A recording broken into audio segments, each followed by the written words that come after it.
My daughter came to me in tears, begging me to sign some routine city permits so her expensive backyard renovation would not be shut down by the city.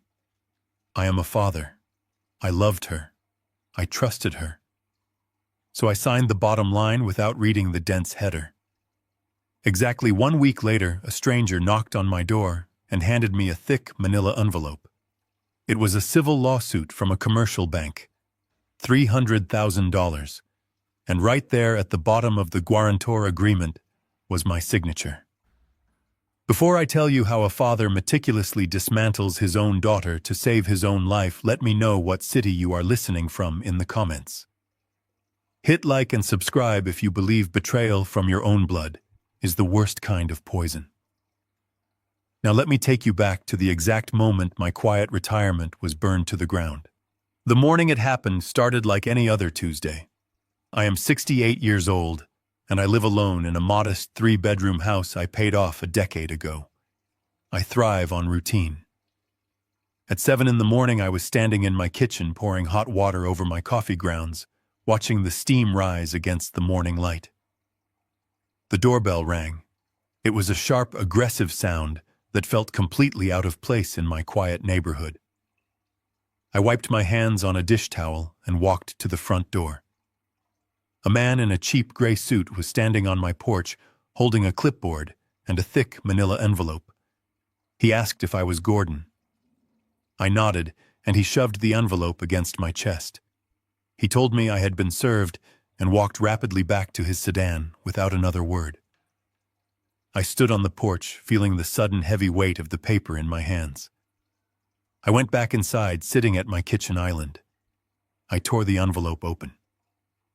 The first page was a court summons. The plaintiff was Apex Commercial Lending. The defendant was me. My eyes scanned down the page, trying to make sense of the aggressive legal jargon. Then I saw the number. $300,000 for a defaulted commercial equipment loan.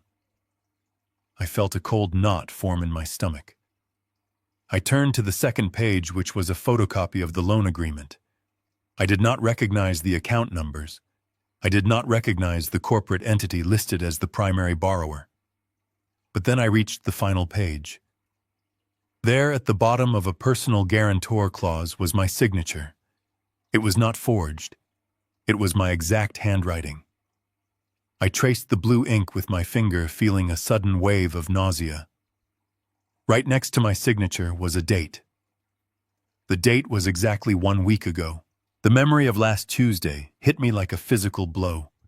The rain had been pouring outside when my front door flew open. Natalie, my 34-year-old daughter, had barged into my house without knocking. She was frantic, holding a stack of papers attached to a heavy wooden clipboard. Natalie always lived beyond her means. She and her husband Trevor owned a massive house in a gated community completely funded by Trevor, running a mid-sized logistics company. Lately, Natalie had been obsessing over a $50,000 backyard renovation.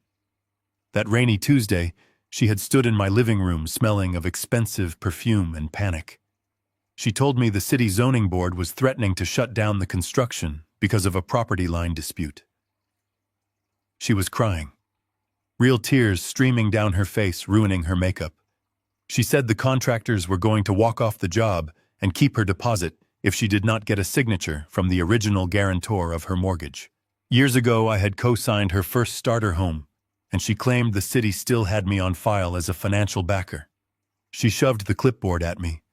The top pages were folded back, exposing only the bottom signature line. I had reached for my reading glasses, but she grabbed my wrist. She told me the city clerk was closing in 10 minutes, and if she did not email a photo of the signature immediately, her backyard would be a dirt pit for 6 months. When I hesitated, she played the ultimate card. She told me I never supported her choices and that I was always looking for a reason to see her fail. The guilt worked. It always worked. I took her silver pen and signed the bottom line. She kissed my cheek, snatched the clipboard, and ran out the door. The entire interaction had lasted less than 3 minutes. Sitting in my kitchen, staring at the lawsuit, I realized she had never been to the city zoning board. I reached for my cell phone, my hands trembling slightly with a mixture of shock and a slowly building rage. I dialed the toll-free number listed at the top of the lawsuit. After 10 minutes of terrible hold music, a woman from the Asset Recovery Department of Apex Commercial Lending answered the phone. I gave her the case number printed on my summons. I told her there had to be a mistake. I explained that I was retired, that I had never taken out a commercial loan in my life, and that I believed my signature had been attached to the wrong document by accident. The woman on the phone did not sound sympathetic. She sounded like someone who dealt with desperate liars every single day. She pulled up the file and her tone became sharp and bureaucratic. She informed me that there was no mistake. The primary borrower on the account was Trevor. Her words stopped my heart. Trevor, my son-in-law. She explained that Trevor had taken out a $300,000 loan for heavy machinery for his logistics company. He had missed his last 3 payments. The bank had initiated the process to freeze his corporate accounts and seize his personal assets. Trevor was 24 hours away from total financial ruin. But then the woman explained a miracle occurred for Trevor. Last Tuesday, he submitted a revised contract with a new personal guarantor, a guarantor who owned his home outright and had excellent credit.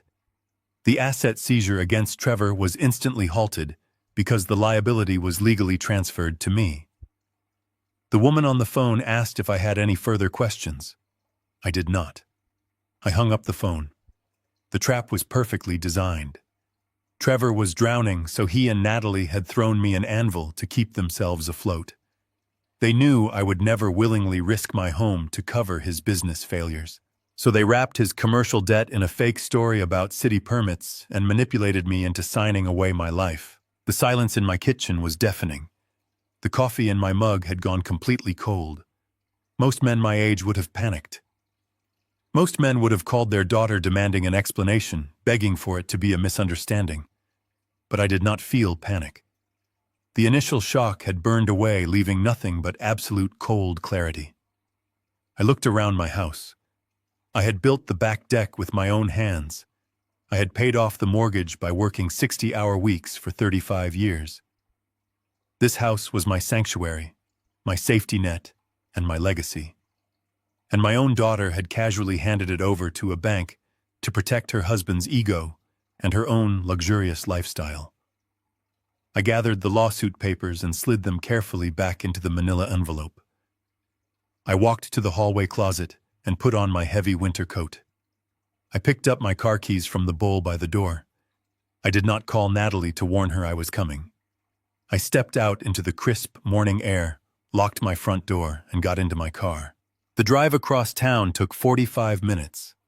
I watched the scenery change from my working-class neighborhood with its modest lawns and older cars to the sprawling, manicured estates of her gated community. I pulled up to their massive driveway. Trevor's luxury SUV was parked near the garage, gleaming in the sun. It was a vehicle bought with money he did not actually have, protected by a debt he had fraudulently forced upon my shoulders. I turned off the engine. I picked up the manila envelope from the passenger seat. I walked up the stone pathway to their custom oak front door. I did not ring the doorbell. I simply turned the handle, knowing they never locked it during the day, and stepped inside, ready to confront the people who had just sold my future. I stepped into the grand foyer of my daughter house. The air inside smelled of expensive vanilla candles and fresh orchids. The floors were imported Italian marble. It was a stark contrast to the worn hardwood of my own living room. Every piece of furniture and every piece of art on the walls screamed of a success that I now knew was entirely fabricated. I walked down the wide hallway toward the sound of casual conversation and the clinking of silverware. They were in the kitchen. I paused in the archway. The kitchen was massive. It was anchored by a gleaming white quartz island. Natalie was leaning against the counter, sipping a green smoothie from a tall glass. Her hair was perfectly styled for a Tuesday morning. Trevor sat on one of the velvet bar stools. He was wearing a designer silk robe and scrolling idly through his phone. He looked completely relaxed. This was the man who, according to the bank, was 24 hours away from absolute financial ruin just a week ago. Now he looked like a man without a single care in the world. He looked like a man who had successfully passed his execution sentence onto someone else. I walked forward. My heavy boots made a dull thud against the marble announcing my presence. Natalie looked up. She did not smile. She let out a small, irritated sigh as if the local handyman had arrived unannounced to fix a leaky pipe. I did not say a word of greeting. I walked straight to the quartz island. I pulled the thick manila envelope from my coat pocket and dropped it flat on the counter. The heavy slap of the paper against the stone echoed in the large room. Trevor barely glanced up from his phone. He took a sip of his espresso and asked what the delivery was. He sounded bored. I kept my eyes locked on my daughter. I told her it was a lawsuit from Apex Commercial Lending. I told her they were demanding $300,000. I waited for the panic. I waited for the tears and the apologies. I waited for the frantic explanation that there had been a terrible misunderstanding. I waited for my daughter to act like a daughter who had accidentally destroyed her father. But the panic never came. Natalie slowly set her green smoothie down. She did not look surprised. She looked inconvenienced. She crossed her arms over her expensive cashmere sweater and looked me right in the eye. She told me I was overreacting. She used that exact word. Overreacting. She said it was just standard corporate posturing and that I should not have driven all the way over here just to cause a scene. I felt a coldness spread through my chest. I pointed to the document. I told her I was being sued for a commercial loan default because my signature was on the guarantor line. I reminded her it was the signature she took from me under the guise of a city permit for her backyard. Trevor finally put his phone face down on the counter. He leaned back on his velvet stool and let out a short, arrogant laugh. He told me to calm down. He said the bank was just flexing its muscles and that it would all blow over in a few months. He spoke to me slowly, using the condescending tone one might use with a confused child. He explained that business was just a game of moving liabilities around until the market stabilized. He actually believed he was teaching me a lesson in high-level finance. He looked at me with total apathy. He was completely disconnected from the fact that he had just mortgaged my entire existence to save his own. I turned my focus back to Natalie. I asked her how she could look me in the eye and hand me a fake clipboard. I asked her how she could sleep at night, knowing she had handed my home and my life savings over to a collection agency. This was the moment I expected the guilt to finally break through her carefully crafted facade. Instead, she went on the offensive. Her tone became sharp and incredibly cruel. She stepped closer to the island, leaning over the lawsuit. She told me I was 68 years old. She told me my life was already over. She actually said those words out loud. She explained her logic with a chilling, clinical precision. If Trevor went bankrupt, his business would die. They would lose this house. They would lose their country club memberships and their luxury cars.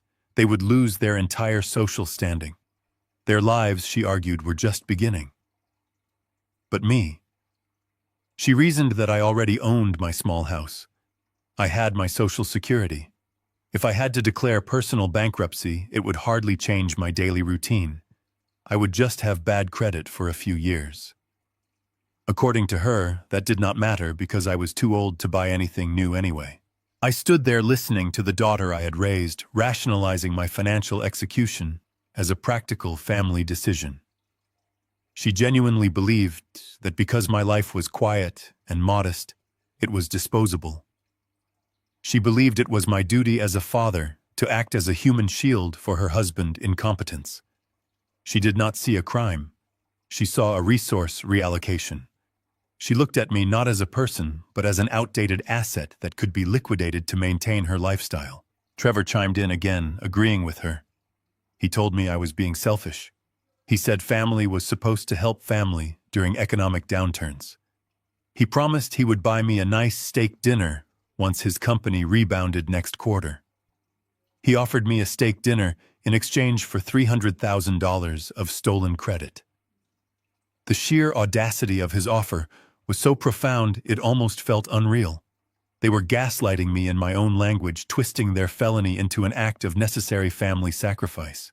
A younger man might have reached across the quartz island and grabbed Trevor by the throat. A weaker man might have broken down in tears, begging them to call the bank and fix it. But I did neither. The emotional part of my brain simply shut down. The part that loved my daughter and wanted to believe in her goodness flatlined. In its place, the cold, calculating mind of a man who had spent decades dissecting financial crimes woke up. I looked at their marble floors. I looked at Trevor in his silk robe. I looked at Natalie with her arrogant, annoyed face. They were incredibly confident in their victory. They thought because I was old and quiet, I was also stupid. They thought I would just absorb the blow and fade away into poverty. I did not argue. Arguing is what you do when you believe the other person has a conscience that can be reached. You do not argue with parasites. You exterminate them. I reached out and picked up the manila envelope. I tucked it neatly back into my heavy winter coat. I looked at Natalie one last time. I did not see my little girl anymore. I saw a liability. I told them to enjoy their morning. I turned my back on them and walked out of the kitchen. I heard Trevor laugh as I walked down the hallway. He told Natalie I would cool off by tomorrow. I walked out the front door and stepped into the cold sunlight. The anger was gone. Only the mission remained. I did not make it to my car. My hand was on the heavy brass handle of the front door when I heard the sharp clicking of Natalie walking rapidly down the marble hallway behind me.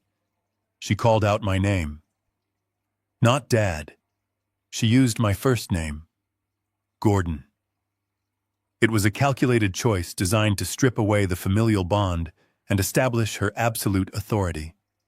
I stopped and opened the door, letting the cold morning air hit my face before I turned around.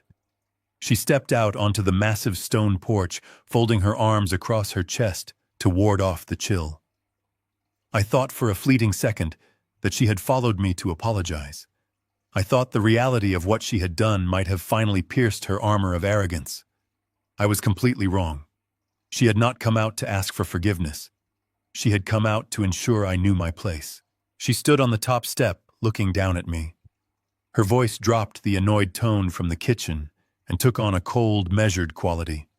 She told me I needed to stop acting like a victim.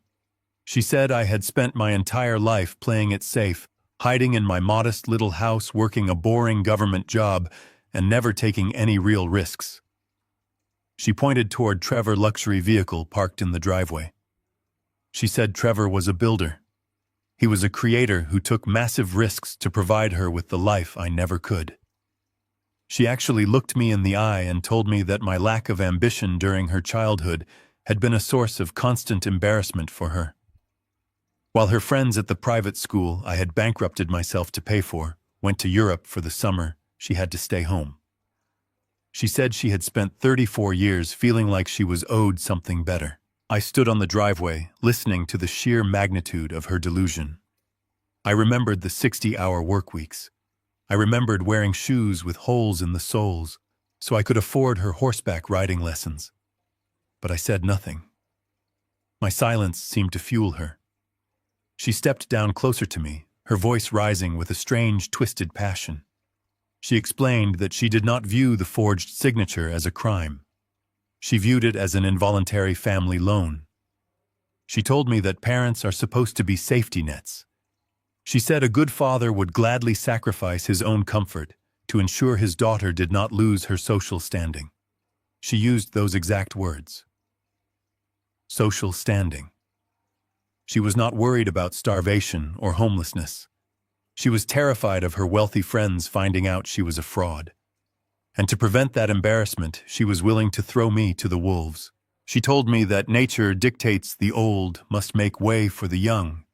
She actually tried to use biology to justify grand larceny. She said a tree drops its dead branches so the new buds can grow. I was the dead branch. She and Trevor were the future. She explained that if they lost their country club membership, Trevor would lose his networking opportunities. If he lost his networking opportunities, his business could never recover. Therefore, taking my house was not theft. It was an investment in the family economic survival. She completely ignored the fact that his business was failing because he was incompetent. She blamed the economy, she blamed his employees, and finally she blamed me for not offering my house to them voluntarily months ago.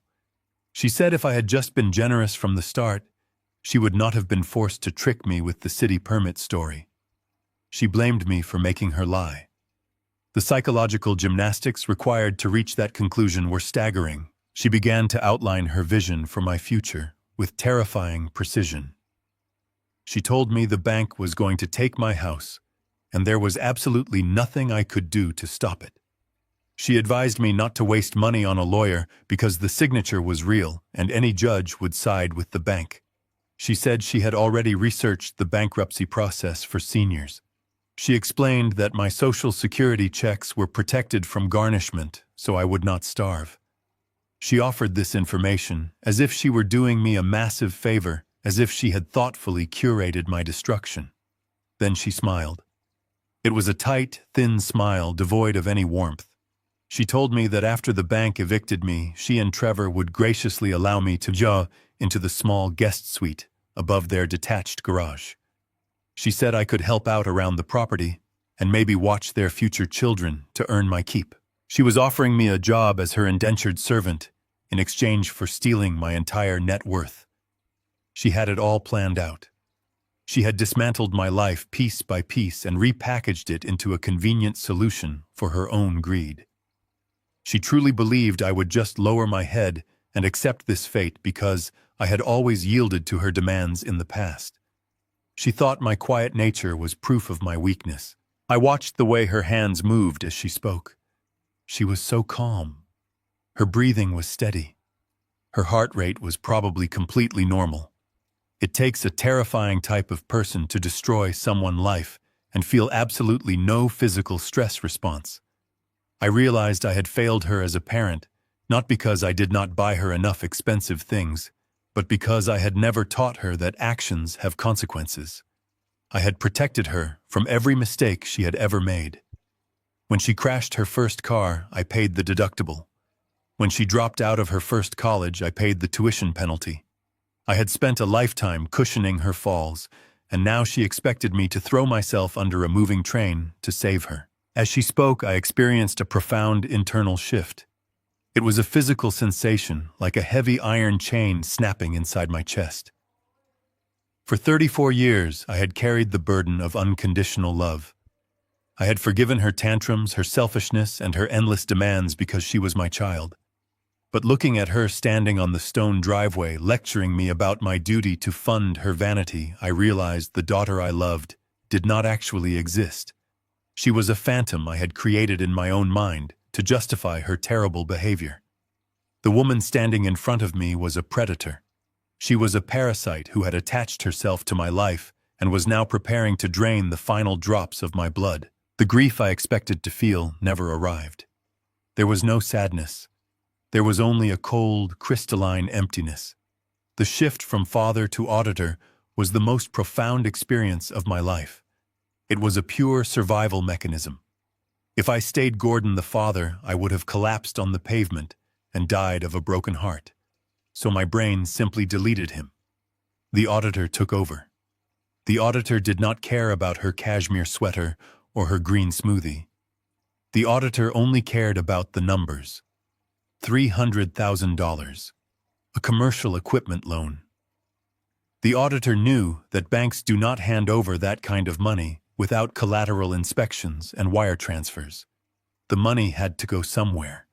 And the auditor knew with absolute certainty that Trevor was not smart enough to hide $300,000 without leaving a massive, easily traceable paper trail. She finished her speech by telling me to go home and wait for the bank to call. She told me to be a good father for once in my life and take the hit. I looked at her face, memorizing the absolute certainty in her eyes. I wanted to remember exactly how confident she looked in this moment, so I could compare it to the look she would have when her entire world collapsed. I did not raise my voice. I did not shed a tear. I simply nodded slowly. I told her I understood exactly what kind of father I needed to be. She looked pleased. She thought she had won. She thought my nod was a sign of submission. She turned around and walked back up the stone steps, her expensive shoes clicking against the pavement. She went back inside the massive house and closed the heavy oak door. The lock clicked shut, echoing in the quiet morning air. I stood alone in the driveway. The sun was shining brightly, but the air was bitterly cold. I walked over to my sensible domestic car and got into the driver's seat. I placed my hands on the steering wheel, taking a slow, deep breath. The family man died on that driveway. He was buried under $300,000 of fraudulent debt and the crushing weight of betrayal. The man who started the engine and drove away from the gated community was someone else entirely. I pulled out onto the main road, my mind already sorting through banking regulations, federal fraud statutes, and the legal mechanisms of discovery. They wanted to use me as a shield.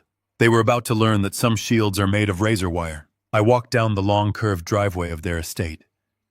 The silence behind me was absolute. I did not look back.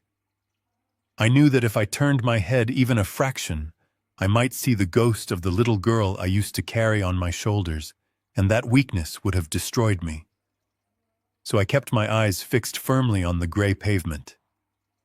Every step I took away from that massive custom-built house felt like a heavy iron chain snapping, releasing me from a lifetime of blind obligation. I reached my modest sedan parked on the street. I opened the door and sat heavily in the driver's seat. I gripped the steering wheel, expecting my hands to tremble. A father who has just been betrayed by his only child should be shaking with grief. But my hands were perfectly steady. That realization surprised me. The father in me was gone.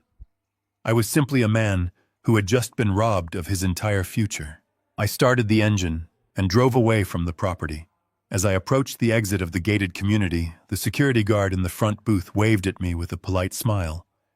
I nodded back, performing a hollow mechanical gesture. The plush green lawns and the pristine mansions slowly faded in my rearview mirror. As I merged onto the busy highway, the initial shock of the morning finally receded entirely. It left behind a terrifying and absolute clarity. My daughter and her husband thought my silent departure was a sign of surrender.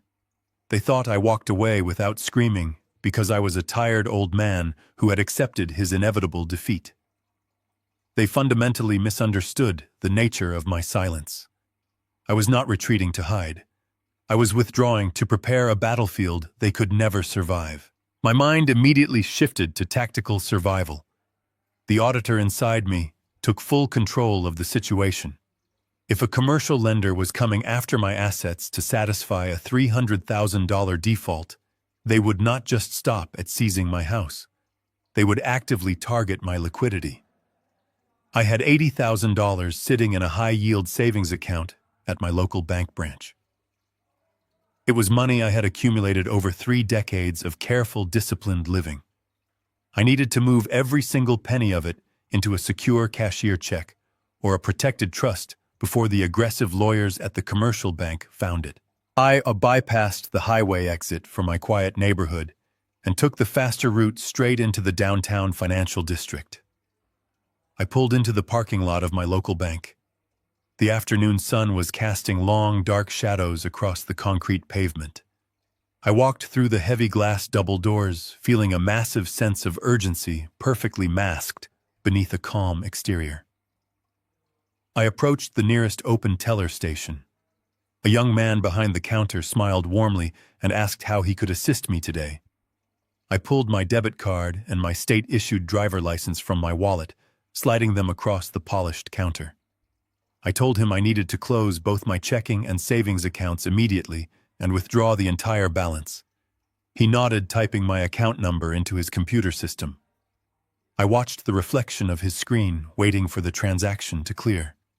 I was ready to secure my last remaining lifeline so I could begin the war. The young man behind the counter wore a brass name tag that read David.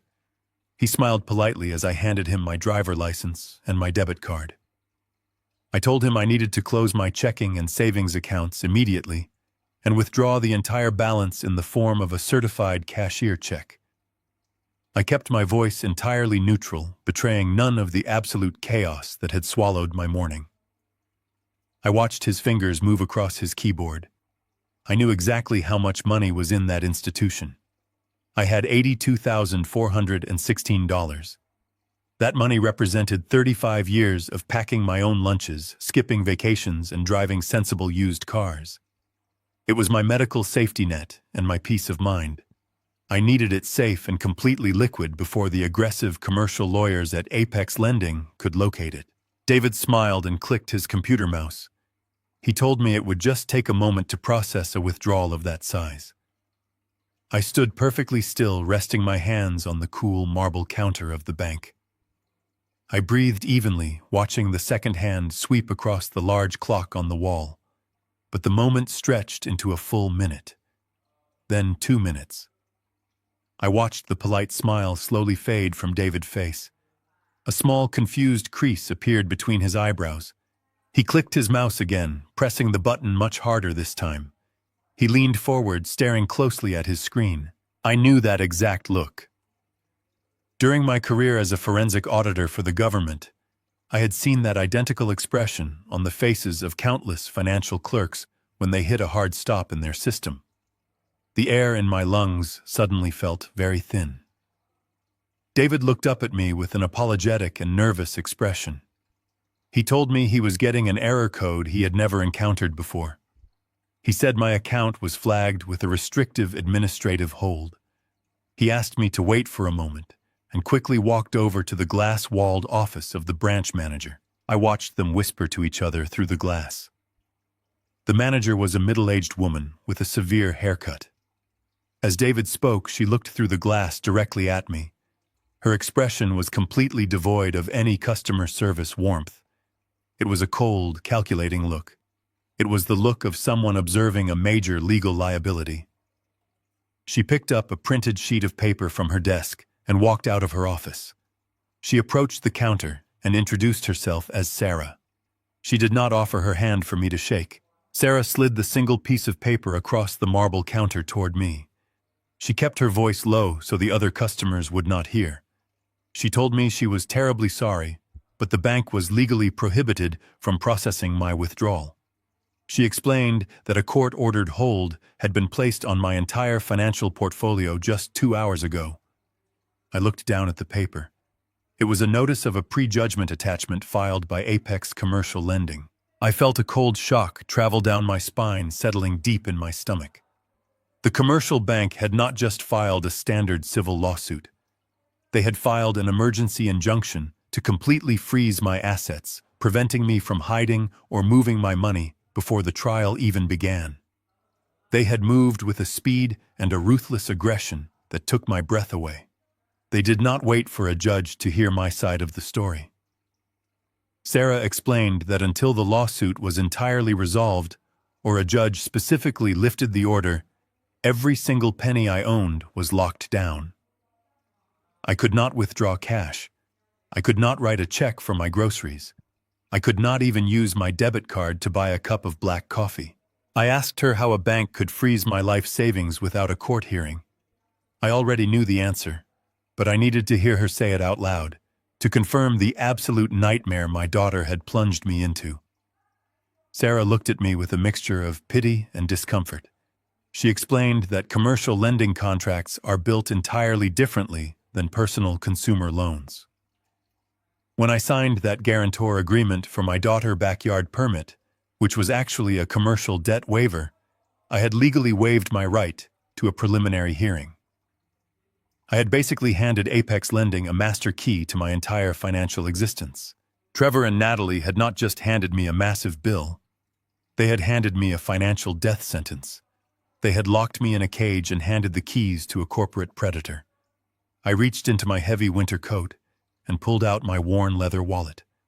I opened it right there at the teller counter and counted the paper money inside.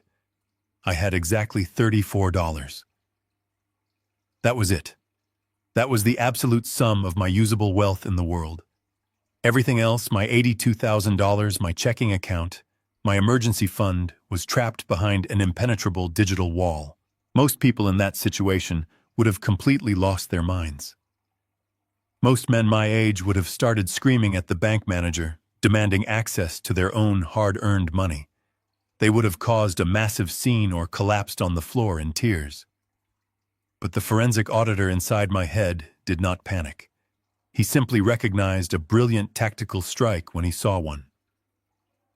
Apex Lending was not a sloppy local credit union. They were a massive predatory institution, and they knew exactly how to corner their prey. They wanted to starve me out.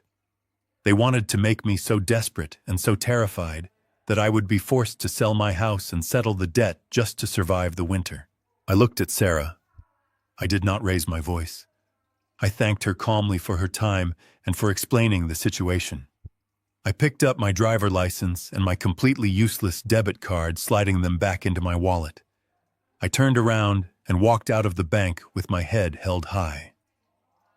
The afternoon sun felt much colder as I stepped back onto the pavement. I sat in my car, gripping the steering wheel. I had $34 to my name. I was fighting a massive commercial bank. I was fighting my own flesh and blood, and I was completely cut off from my own resources. But as I sat there processing the massive disadvantage, I realized they had made one catastrophic miscalculation. They assumed the money was my only weapon. They assumed I was just a tired, retired old man with a modest savings account who would easily fold under pressure. They did not know they had just locked a veteran investigator inside an empty room. I started the engine. I knew exactly what I needed to do next. If I was going to fight a corporate shark, I could not do it alone. I needed a shark of my own. I pulled out of the parking lot and headed toward the darkest corner of the city legal district. The law firm of Warren and Associates occupied the top floor of a towering glass building in the center of the financial district. I did not have an appointment. I walked past the mahogany reception desk, ignoring the protests of the young assistant, and headed straight down the hallway toward the corner office. Warren was not the kind of lawyer you hired to draft a polite settlement letter. He was a ruthless commercial litigator. He was the kind of lawyer you hired when you needed to completely dismantle an opponent. We had crossed paths over a decade ago during a particularly brutal federal tax audit. He respected my thoroughness, and I knew his hourly rates were astronomical. But I also knew he hated losing far more than he loved money. I opened his heavy oak door without knocking. He was sitting behind a massive desk reviewing a thick stack of depositions. He looked up with a flash of intense annoyance until he recognized my face. I walked in and sat down in the firm leather chair across from him. I reached into my coat pocket and placed the 2 pieces of paper flat on his desk. The civil lawsuit from Apex Commercial Lending and the prejudgment attachment notice from my local bank branch. I did not waste his time with small talk. I did not complain about my daughter or seek his emotional sympathy. I laid out the facts with the clinical detachment of a medical examiner reading an autopsy report. I explained the Tuesday morning deception regarding the fake backyard permits. I explained how Trevor was 24 hours away from total asset seizure before the liability was fraudulently transferred to my shoulders. I watched Warren read through the documents. He did not interrupt me once. His eyes scanned the dense legal jargon with terrifying speed. When he finished, he took off his reading glasses and rubbed his temples. The silence in the expansive room was incredibly heavy. Warren leaned back in his leather chair and delivered the blunt truth. He told me that, from a strictly legal standpoint, my situation was an absolute nightmare. He pointed his pen at the final page of the loan agreement.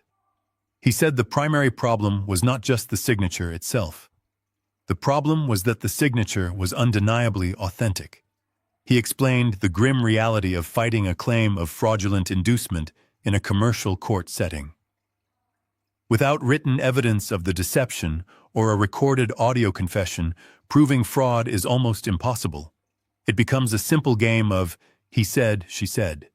And in a commercial court, a judge will look at a 68-year-old man with perfect mental faculties and ask one devastating question.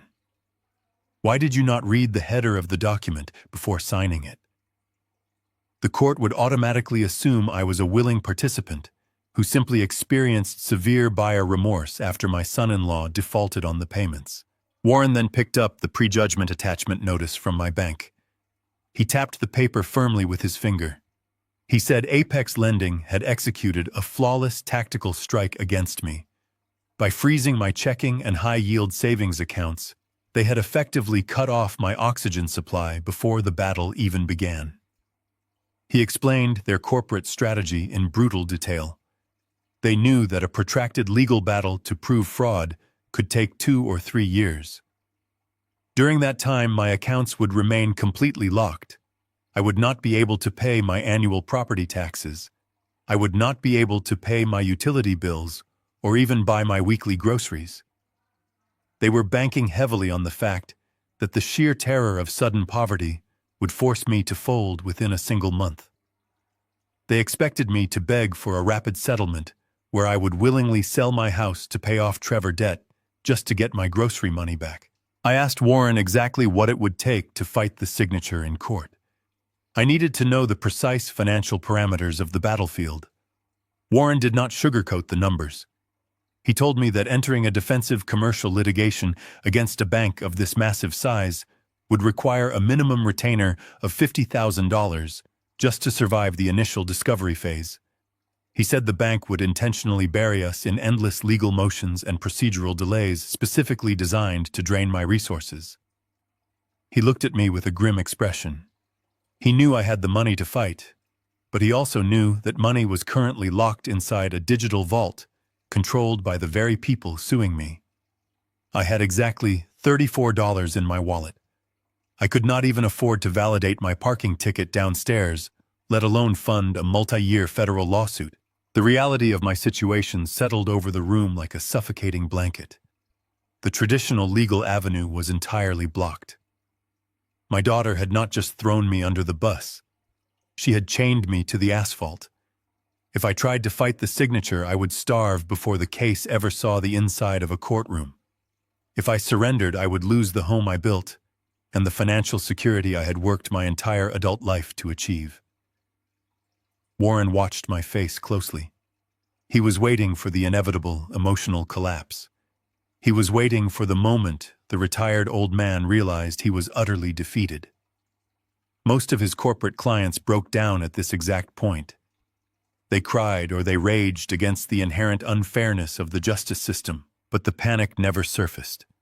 The fatherly grief was completely suppressed. I looked at the thick loan document sitting on the mahogany desk.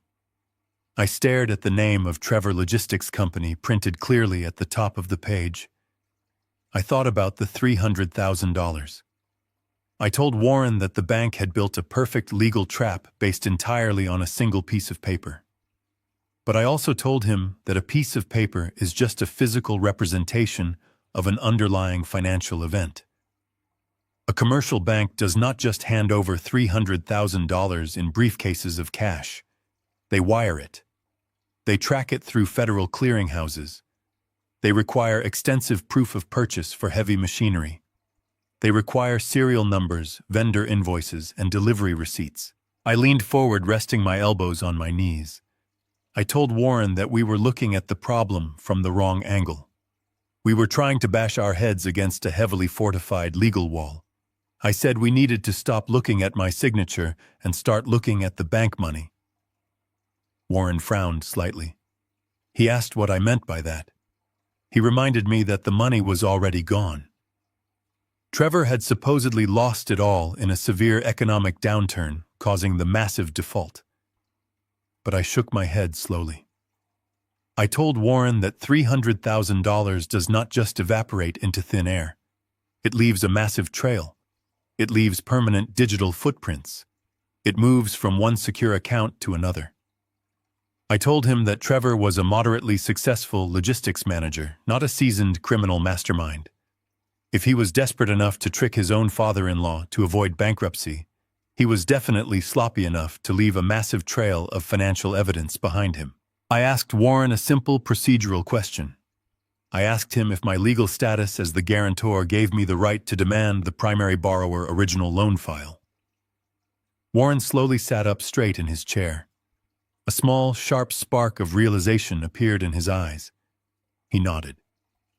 He said that as the individual now legally responsible for the massive debt, I had an absolute right to review every single document related to the loan. That included Trevor's initial financial disclosures, the equipment purchase agreements, and the payout routing numbers. I smiled. It was not a happy smile. It was a cold, calculated expression. I told Warren to draft the discovery request immediately. I told him I did not need him to fight the bank in court anymore. I just needed him to legally pry open the door to Trevor's financial records. Once that door was open, I would tear his entire life apart myself. Warren looked at me across his massive mahogany desk. He was a man who dealt with corporate titans and billionaire hedge fund managers. To him, I was just another desperate senior citizen caught in a tragic family dispute. He leaned back in his heavy leather chair and steepled his fingers. He asked me how exactly I planned to tear my son-in-law apart.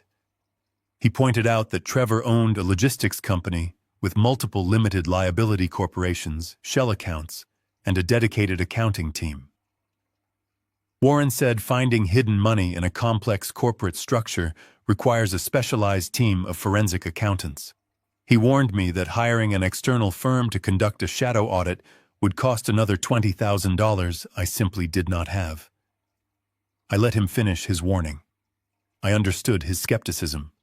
He only knew me as Gordon, the retired grandfather, who drove a beige sedan and wore sensible shoes. He did not know the man underneath. I told Warren that the beige sedan and the quiet retirement were exactly what they were supposed to be. They were camouflage. For 34 years, my daughter believed I worked a boring administrative job for the federal government. I let her believe that because the reality of my profession was not something you discuss over a Sunday family dinner. I looked Warren dead in the eye and told him I did not need to hire a forensic accountant because I spent 3 decades writing the manual on how to catch them. I told him I was a senior field investigator for the Criminal Investigation Division of the Internal Revenue Service. The silence in the expansive corner office was immediate and profound. Warren slowly lowered his hands. The look of professional pity vanished from his face, entirely replaced by a sudden intense curiosity. I explained exactly what my job had entailed for all those years. I did not audit middle-class families who accidentally claimed the wrong standard deduction. I hunted high-level corporate predators. I tracked cartel money laundered through massive commercial real estate portfolios. I dismantled offshore shell companies set up by corrupt politicians and aggressive tax evaders. I told Warren that I had spent my entire adult life staring at complex financial schedules, looking for the single, invisible thread that connected a corporate lie to a hidden bank account. I explained that human beings are remarkably predictable when they steal. They always leave a distinct pattern. They get arrogant, they get greedy, and inevitably, they get incredibly sloppy. And Trevor was not a cartel boss or a seasoned Wall Street mastermind. Trevor was an arrogant amateur who thought his community college business classes made him the smartest man in the room. The transition from victim to predator was now entirely complete. I felt my old investigative instincts waking up, stretching their legs after a decade of forced retirement. My mind was already categorizing the potential methods of asset concealment Trevor might have used. I told Warren that Trevor made the fatal mistake of confusing my paternal kindness with intellectual weakness. I paid off his first failing business loan 5 years ago, not because I believed in his company, but because I wanted my daughter to sleep well at night without the stress of bankruptcy. I kept quiet when he bragged about his financial genius at family dinners because I had absolutely nothing to prove to a boy playing dress-up in a designer suit. They looked at my quiet, modest life and assumed I was a passive utility waiting to be exploited. They never realized they had invited a veteran hunter into their living room and forced him to watch them steal his entire livelihood. Warren leaned forward, a genuine and dangerous smile finally breaking across his face. It was the smile of a ruthless litigator who just realized he had been handed a fully loaded weapon. He pulled a fresh legal pad toward him and picked up his silver pen. He asked me exactly what I needed to begin the hunt. I told him I needed the raw data.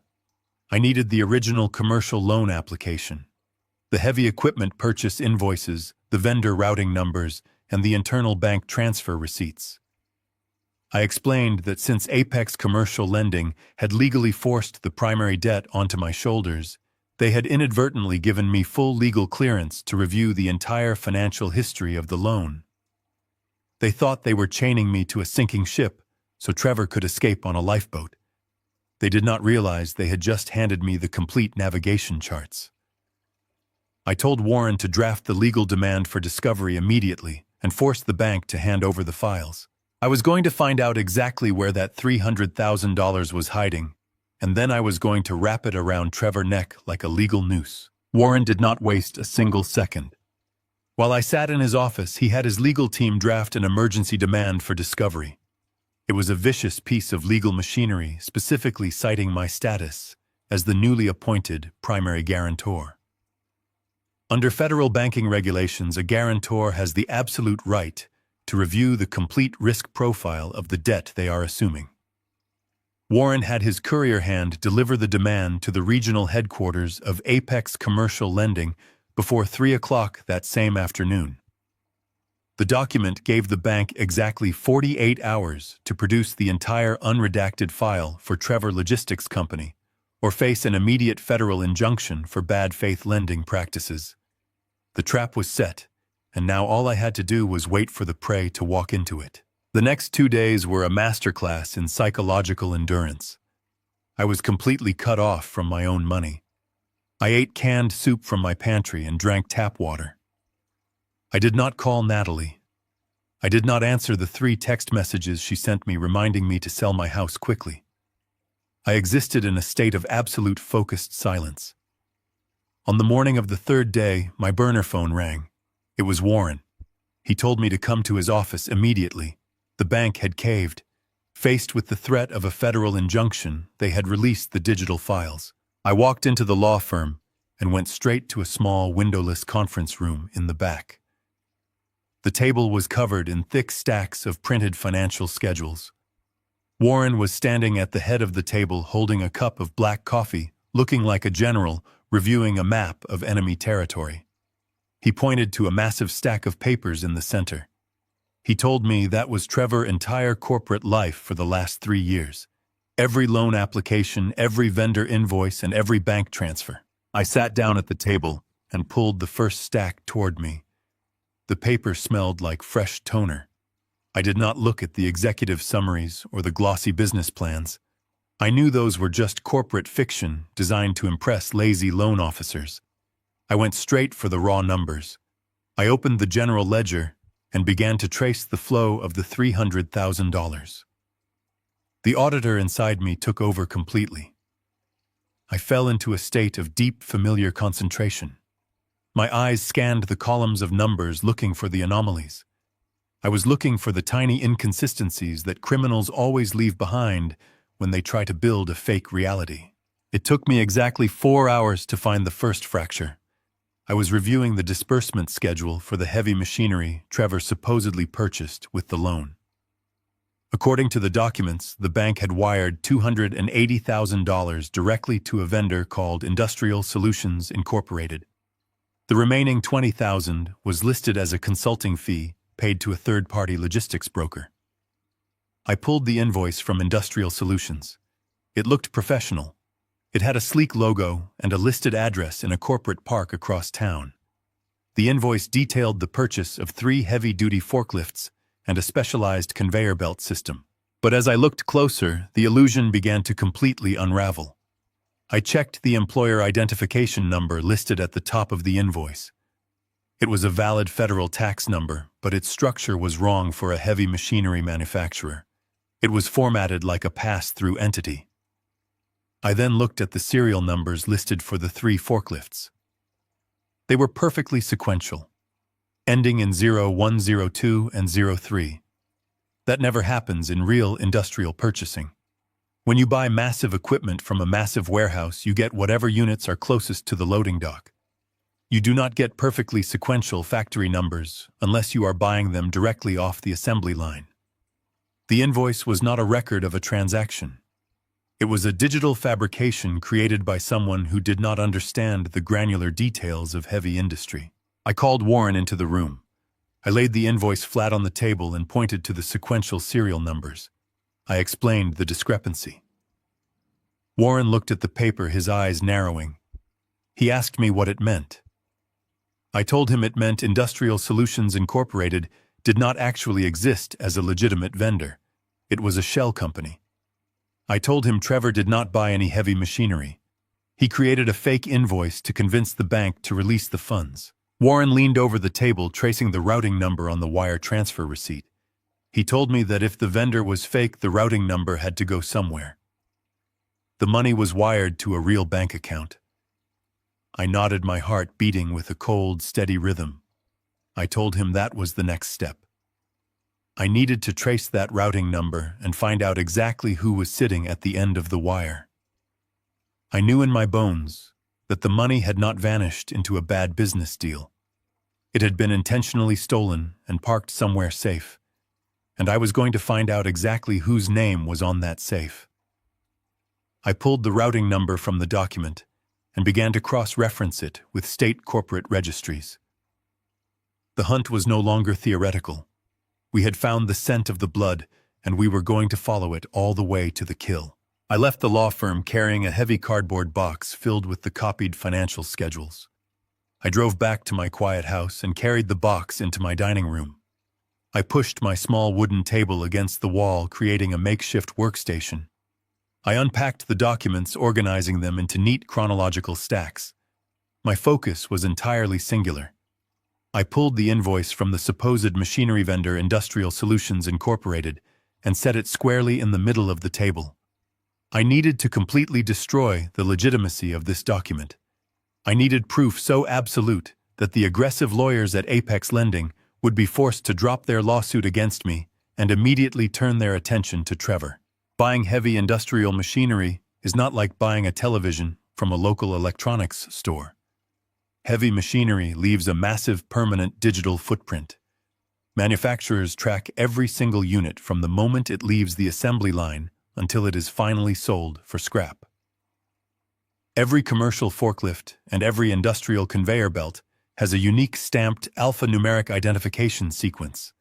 These numbers are required for federal safety registries, commercial insurance policies, and heavy equipment warranties. They are the industrial equivalent of a vehicle identification number. I sat down at the table and opened my personal laptop. During my years at the agency, I had maintained access to several global equipment registries. Even though my official government credentials had been retired a decade ago, the public-facing portals of these massive databases provide more than enough raw data for an investigator who knows exactly how to query the system. I typed in the name of the major international manufacturer listed on Trevor's fraudulent invoice. The screen glowed against the dimming light of my dining room. I carefully typed in the 3 sequential serial numbers that supposedly belonged to the brand-new heavy-duty forklifts. I pressed the search key and watched the system process the request. The database loaded for a few agonizing seconds. The initial result came back completely blank. The system stated that no such industrial vehicles existed in their current active registry. I did not stop there. I knew a defense attorney could simply claim the numbers were recorded incorrectly by a careless warehouse clerk. I widened my search parameters. I bypassed the specific heavy equipment category and ran a global query on those exact numeric sequences across the entire manufacturing history of the brand. The database finally returned a positive match.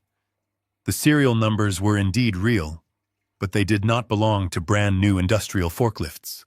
According to the historical registry, those specific numbers were assigned to 3 small residential riding lawnmowers manufactured 12 years ago and sold to a regional hardware store in Ohio. Trevor had not even bothered to generate completely random alphanumeric sequences.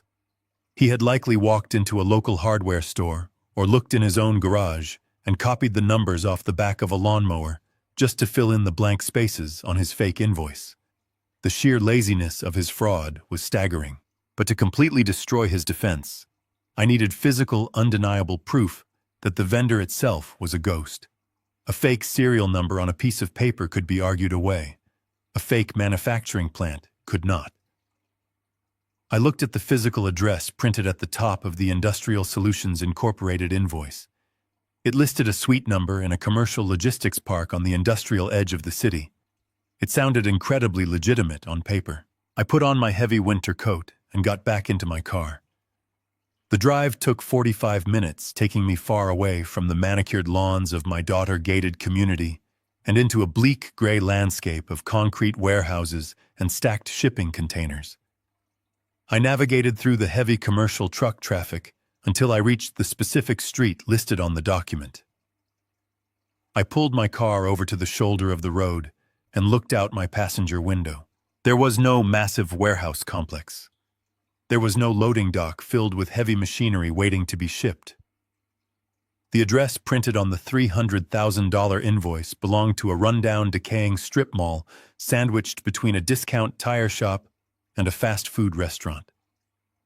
I turned off the engine, got out of my car, and walked up to the exact suite number printed on the document. It was a small, independent mailing center. It was the kind of place that rents out tiny metal mailboxes to people who need a physical street address instead of a standard post office box. I walked inside the building. The air smelled like cheap cardboard and old packing tape. A teenager wearing a faded uniform shirt was standing behind the counter, looking incredibly bored. I did not ask him any questions. I just stood in the lobby and looked at the massive wall of metal boxes. Someone had paid $30 a month to rent a 6-inch wide metal box, and then used that anonymous box to steal nearly $250,000 from a major commercial lender. I walked back out to my car and sat in the driver's seat, locking the doors. I pulled the loan file from the passenger seat. I knew that commercial banks like Apex Lending usually required photographic evidence or a site inspection before releasing massive funds for heavy machinery. I flipped through the thick stack of papers until I found an appendix labeled Collateral Verification. Inside were 3 glossy color photographs of pristine yellow forklifts sitting in a brightly lit warehouse. I opened my laptop right there in the driver's seat and connected it to my cellular network. I held one of the photographs up to the camera and ran a global reverse image search. It took less than 5 seconds for the search engine to find the exact match. The pictures of the forklifts were not taken in Trevor Logistics' warehouse. They were high-resolution stock photographs stolen directly from the promotional website of a European logistics company.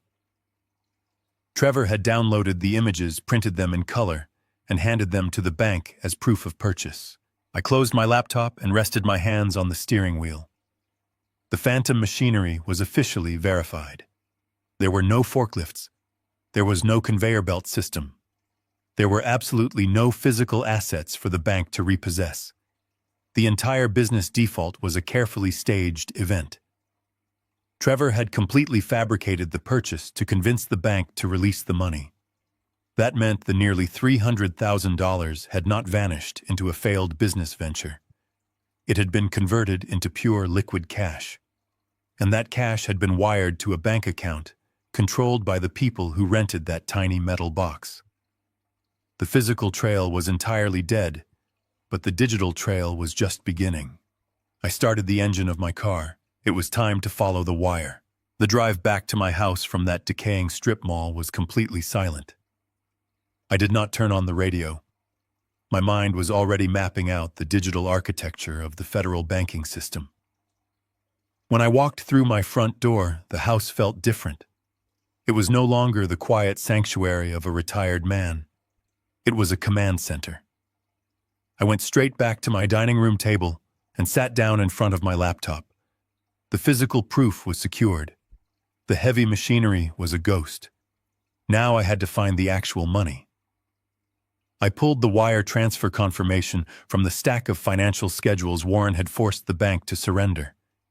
The document showed a direct deposit of $280,000 from Apex Commercial Lending into the primary corporate checking account of Trevor Logistics Company. On paper, this was a standard disbursement. The bank funded the borrower so the borrower could pay the vendor. But I knew the vendor did not exist. Therefore, the money that landed in Trevor's account had nowhere legitimate to go. It was sitting there like a massive, unexploded bomb. In my 30 years as a federal investigator, I learned a fundamental truth about stolen money. Criminals are terrified of it. They know that a massive sum of unearned cash sitting in a primary account is a glowing beacon for tax auditors and bank compliance officers. They always try to move it as quickly as possible. I looked at the monthly statements for Trevor's corporate account. The $300,000 loan was deposited on a Tuesday morning. By Thursday afternoon, the entire balance had been drained. Trevor had not simply withdrawn the cash. You cannot walk into a bank branch and ask for $300,000 in paper bills without triggering a massive federal investigation. He had to wire it out. He had to create a digital bridge between his failing logistics company and his secret safe haven. I scanned the ledger looking for the exit point. There it was. A single outgoing wire transfer for $295,000. He had left exactly $5,000 in the account to cover basic overdraft fees and create the illusion of normal operational expenses. I traced my finger across the page following the outgoing wire to its destination routing number. A routing number is like a digital fingerprint for a financial institution. The first 4 digits tell you exactly which Federal Reserve District processed the transaction. I typed the 9-digit sequence into my laptop using a public directory of financial routing transit numbers. I expected to see the name of a local credit union, or perhaps a regional commercial bank. But the system returned something entirely different. The routing number belonged to a massive private wealth management firm headquartered in Delaware. This was a massive escalation. Trevor was not just hiding cash under a mattress. He was utilizing sophisticated institutional banking structures designed specifically to obscure asset ownership. Delaware is notorious in the financial world. It is a corporate haven that allows individuals to register companies and open bank accounts without ever publicly disclosing their true identity. It is a black box. Once money goes in, it becomes incredibly difficult to track who is actually pulling the strings. Most civilian lawyers would hit this Delaware wall and give up. They would tell their clients that the money was gone and the legal fees required to subpoena a private wealth management firm would bankrupt them. But I was not a civilian lawyer. I knew that the black box had a back door. Whenever a wire transfer crosses state lines, it must pass through the automated clearinghouse network. This network acts as a central nervous system for all American banking. And because Warren had filed a comprehensive discovery demand as the legal guarantor, we had not just received Trevor bank statements. We had received the internal clearinghouse tracking receipts. I dug through the massive cardboard box on my floor, pulling out a thin stack of heavily coded dot matrix printouts. These were the back-end documents that bank tellers never see. They contained the raw metadata of the transaction. I spread the printouts across the wooden table. The pages were filled with endless strings of alphanumeric codes. To an untrained eye, it looked like absolute gibberish, but to me it was a perfectly clear map. I started to decode the transaction string line by line. I found the originating institution. I found the Federal Reserve timestamp. And then I found the exact piece of data I needed, the beneficiary account information. When money is wired into a Delaware holding account, the receiving bank must log the specific internal sub-account where the funds are finally deposited. They do not use names, they use account numbers. But an account number is all I needed. I wrote the 15-digit beneficiary account number down on a yellow legal pad. I stared at those 15 digits for a long time. I realized the sheer magnitude of what my daughter and her husband had done. This was not a panic move. When Trevor Logistics Company started failing, he did not just make a desperate mistake. Setting up a Delaware holding account and coordinating a massive wire transfer takes weeks of careful planning. It requires filling out extensive corporate registration forms, paying high retainer fees to specialized lawyers, and establishing a chain of command for the money. They had planned this heist meticulously. They knew their business was going to collapse, and instead of accepting defeat, they decided to extract every last cent of credit they could get their hands on. They planned to steal the money, park it in an untraceable offshore-style account, and let the logistics company die a natural death. But there was one massive flaw in their brilliant plan. The commercial bank would want their money back. When the logistics company defaulted, the bank would aggressively seize all of Trevor's personal assets to recover the $300,000. He would lose the mansion, the luxury cars, and the country club memberships. Their secret Delaware account would be useless if their public life was destroyed. They needed a scapegoat. They needed someone with perfect credit, a paid-off house, and a trusting nature to absorb the massive financial blow. They needed a human shield. They looked around their lives and they chose me. They chose the man who had bought Natalie her first bicycle. They chose the man who had paid for her wedding. The cold anger that had settled in my chest hardened into something absolute and unbreakable. I was no longer just fighting to save my house. I was fighting to completely eradicate a pair of ruthless predators. I looked back at the laptop screen. I had the routing number, and I had the internal beneficiary account number. I had followed the wire all the way to the door of the vault. Now all I had to do was find out exactly whose name was on the lease of that Delaware shell company. I reached for my keyboard, knowing that the final piece of the puzzle was only a few keystrokes away. I was about to cross the final boundary and uncover the ultimate betrayal. The money was sitting right there waiting in the dark, and I was bringing the light. Have you ever discovered a secret that completely shattered your view of someone you loved? Let me know in the comments below, because the truth I was about to uncover was worse than anything I had imagined. I adjusted my glasses and began to type, ready to breach the walls of their fraudulent empire. I sat in the dim light of my dining room, staring at the 15-digit account number written on my yellow legal pad. Finding the account was only half the battle. I needed to connect that string of numbers to a human being. Delaware is famous for being a corporate fortress.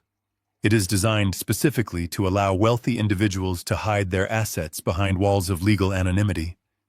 When you register a limited liability company in Delaware, you do not have to list the names of the owners on the public formation documents. You only have to list the name of a registered agent, which is usually just a generic law firm that charges a few $100s a year to forward mail. To a regular civilian, the trail goes completely cold right there. But I was not a civilian.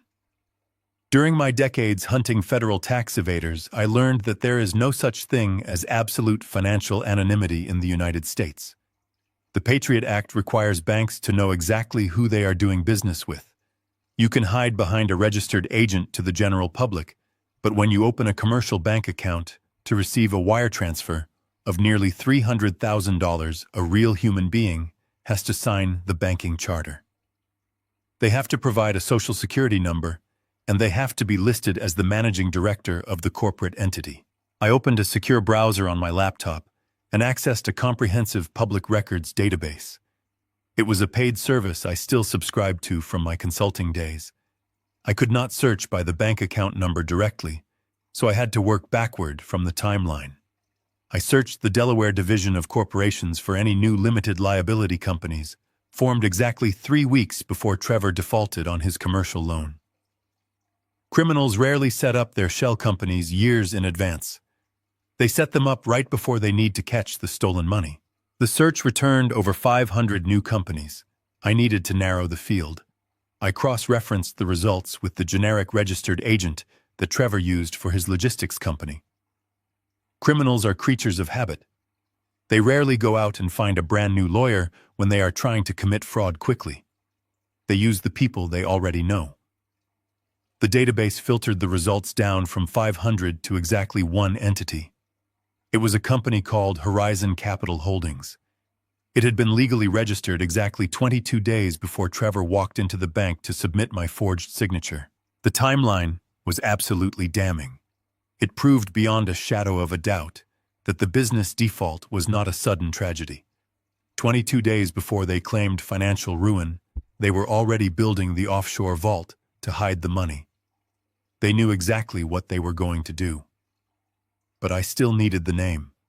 I needed the final link in the chain. I bypassed the standard public registry and pulled the initial franchise tax report for Horizon Capital Holdings. In Delaware, if an entity has zero operational revenue in its first month, it must file a basic tax exemption form, and that form must be signed by the managing director under penalty of perjury. The document loaded on my screen. I scrolled past the generic legal boilerplates and the address of the registered agent. I went straight to the bottom of the final page. There was a digital signature on the authorization line. It was not Trevor. The name typed clearly in bold black letters was Natalie. She was listed as the sole managing director and the primary authorized signatory for Horizon Capital Holdings. I sat back in my chair and took a slow, deep breath. The silence in the house was absolute. Until this exact moment, I had allowed myself a tiny sliver of paternal denial. I had allowed myself to believe that Trevor was the mastermind. I had convinced myself that my daughter was just a passive participant who went along with her husband's reckless plan because she was afraid of losing her luxurious lifestyle. I thought she was weak and selfish. But the document on my screen told a completely different story. Trevor was not the mastermind. Trevor was just the incompetent face of the failing logistics company. Natalie was the architect. She was the one who researched Delaware corporate loopholes. She was the one who registered the shell company. She was the one who managed the private wealth account where the stolen money currently sat. And most importantly, she was the one who knew exactly how to manipulate her father. Trevor could never have convinced me to sign that clipboard. He did not have the emotional leverage. Natalie orchestrated the entire fake city permit story because she knew exactly which buttons to push to make me comply. She had weaponized my love for her. She had looked me in the eye, cried real tears, and begged for my help, all while holding the key to the offshore vault she had built 3 weeks prior. It was cold, calculated, and entirely premeditated.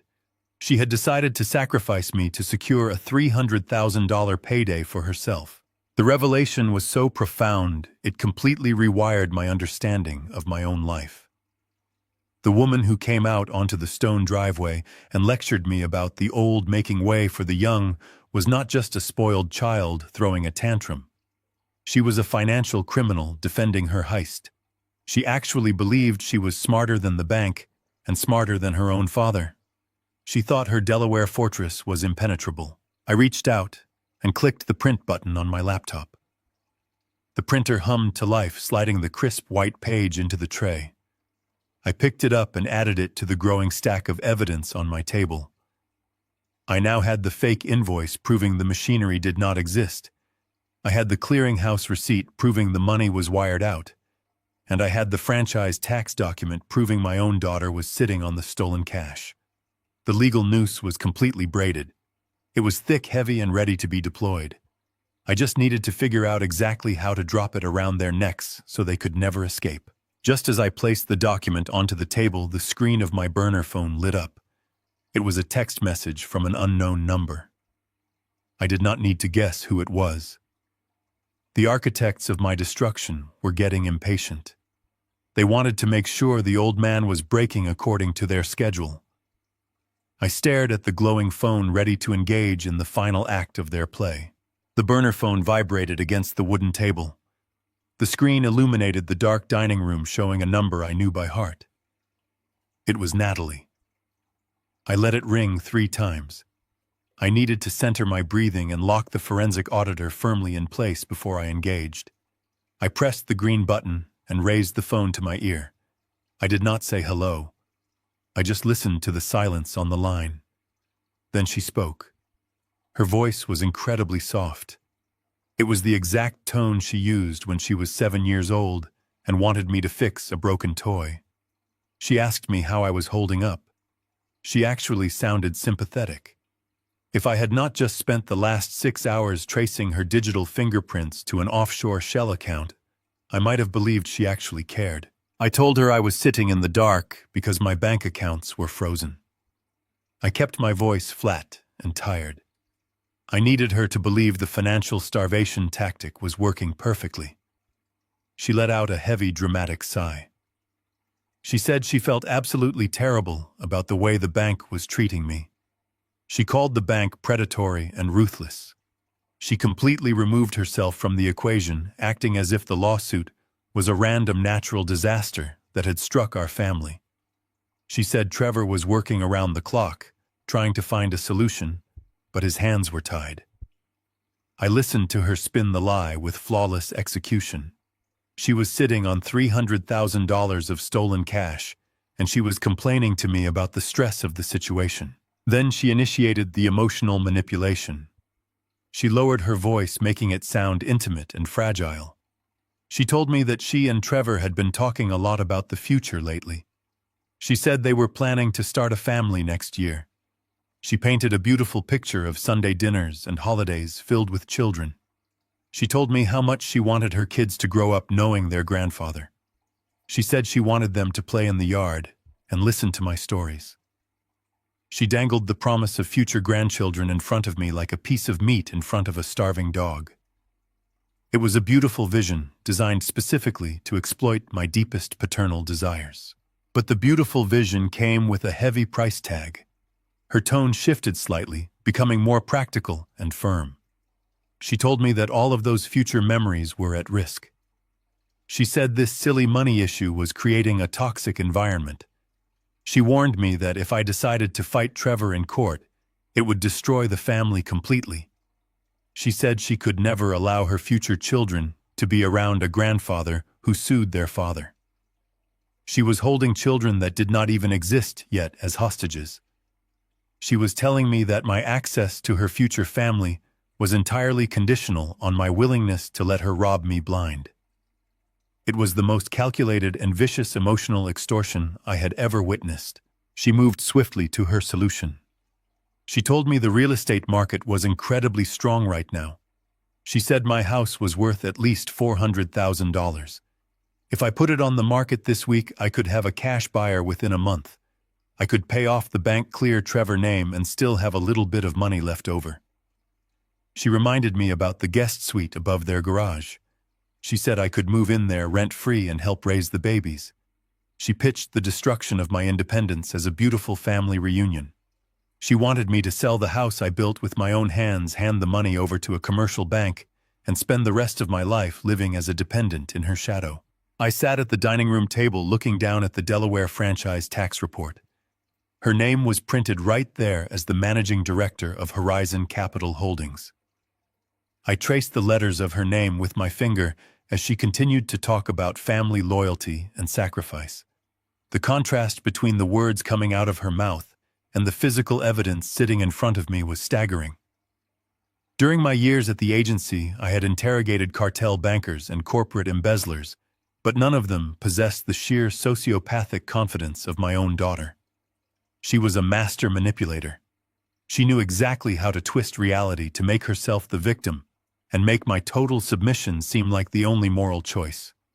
She assumed I was too old and too tired to see through the illusion. I let her finish her pitch. The silence stretched between us for a long moment. I knew exactly what I needed to do. If I challenged her now, if I confronted her with the Delaware Shell Company over the phone, she would panic. She would wire the money to a different account or try to flee the jurisdiction. I needed to keep her completely comfortable. I needed her to believe she had won the psychological war. I needed her to walk willingly into the final trap. I made my voice sound incredibly weak. I let a slight tremor enter my words. I told her that I was so very tired. I told her the thought of fighting a massive bank in federal court was terrifying to me. I took a shaky breath and said the words she was desperately waiting to hear. I told her she was right. I said the house was just wood and brick, but family was forever. I told her I could not bear the thought of losing her or missing out on my grandchildren. I agreed to sell the house. I agreed to pay the debt. I heard the sharp intake of breath on her end of the line.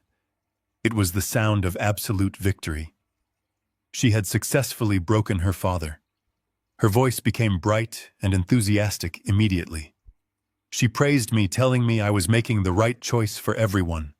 She said she knew I would come to my senses. She promised everything was going to be wonderful from now on. I listened to her celebrate the complete theft of my life. I did not interrupt her joy. I just stared at the 15-digit account number written on my legal pad, knowing that her victory was nothing more than a carefully constructed illusion and that the real execution was about to begin. I hung up the burner phone and placed it gently next to the stack of printed evidence. The silence in the dining room returned, but it no longer felt heavy. It felt like the quiet moments right before a massive storm breaks. Natalie thought she had completely broken me. She thought her emotional extortion had successfully forced me to surrender my home and my independence. She did not realize she had just given me the exact leverage I needed to gather all the guilty parties into one room. I picked up my phone and dialed Warren. He answered on the second ring. I told him Natalie had taken the bait perfectly. I explained her demand that I sell my house to cover the fraudulent commercial loan. Warren let out a low whistle of disbelief at her sheer audacity. I told him it was time to spring the final trap. I instructed him to contact the lead counsel for Apex Commercial Lending immediately. He was to tell them that his client was completely overwhelmed by the legal pressure and the frozen bank accounts and was ready to officially surrender. He was to schedule a formal settlement meeting in their corporate boardroom for Friday morning. He was to tell the aggressive bank lawyers that I was bringing a signed agreement to liquidate my real estate assets and satisfy the $300,000 debt in full. Warren agreed to set the meeting. He knew the bank executives would jump at the chance to close a massive default file so quickly without a protracted legal battle. But I knew the bank lawyers were only half the equation. I needed Trevor and Natalie in that boardroom. I could not just expose the fraud to the bank privately. I needed the architects of the fraud to be trapped inside the blast radius when the truth finally detonated. I drafted a careful text message to Natalie. I kept my words simple and defeated. I told her my lawyer had arranged a final settlement meeting with the bank for Friday at 10 in the morning. I told her I was going to sign over my equity to clear the debt just like she asked. Then I added the crucial bait. I told her that she and Trevor needed to be there in person to sign the final release documents, so Trevor could have his name completely cleared from the corporate default. I knew their greed and their massive egos would never let them miss their own victory parade. They would want to watch the old man formally surrender his life to them. Less than 2 minutes later, my phone chimed. It was a reply from Natalie. She said they would absolutely be there. She added a small heart emoji at the end of the text message. That tiny digital heart was the most grotesque thing I had ever seen. It was a symbol of love pasted casually over an act of total financial violence. I deleted the message and turned my phone off. The next 48 hours were spent in meticulous preparation.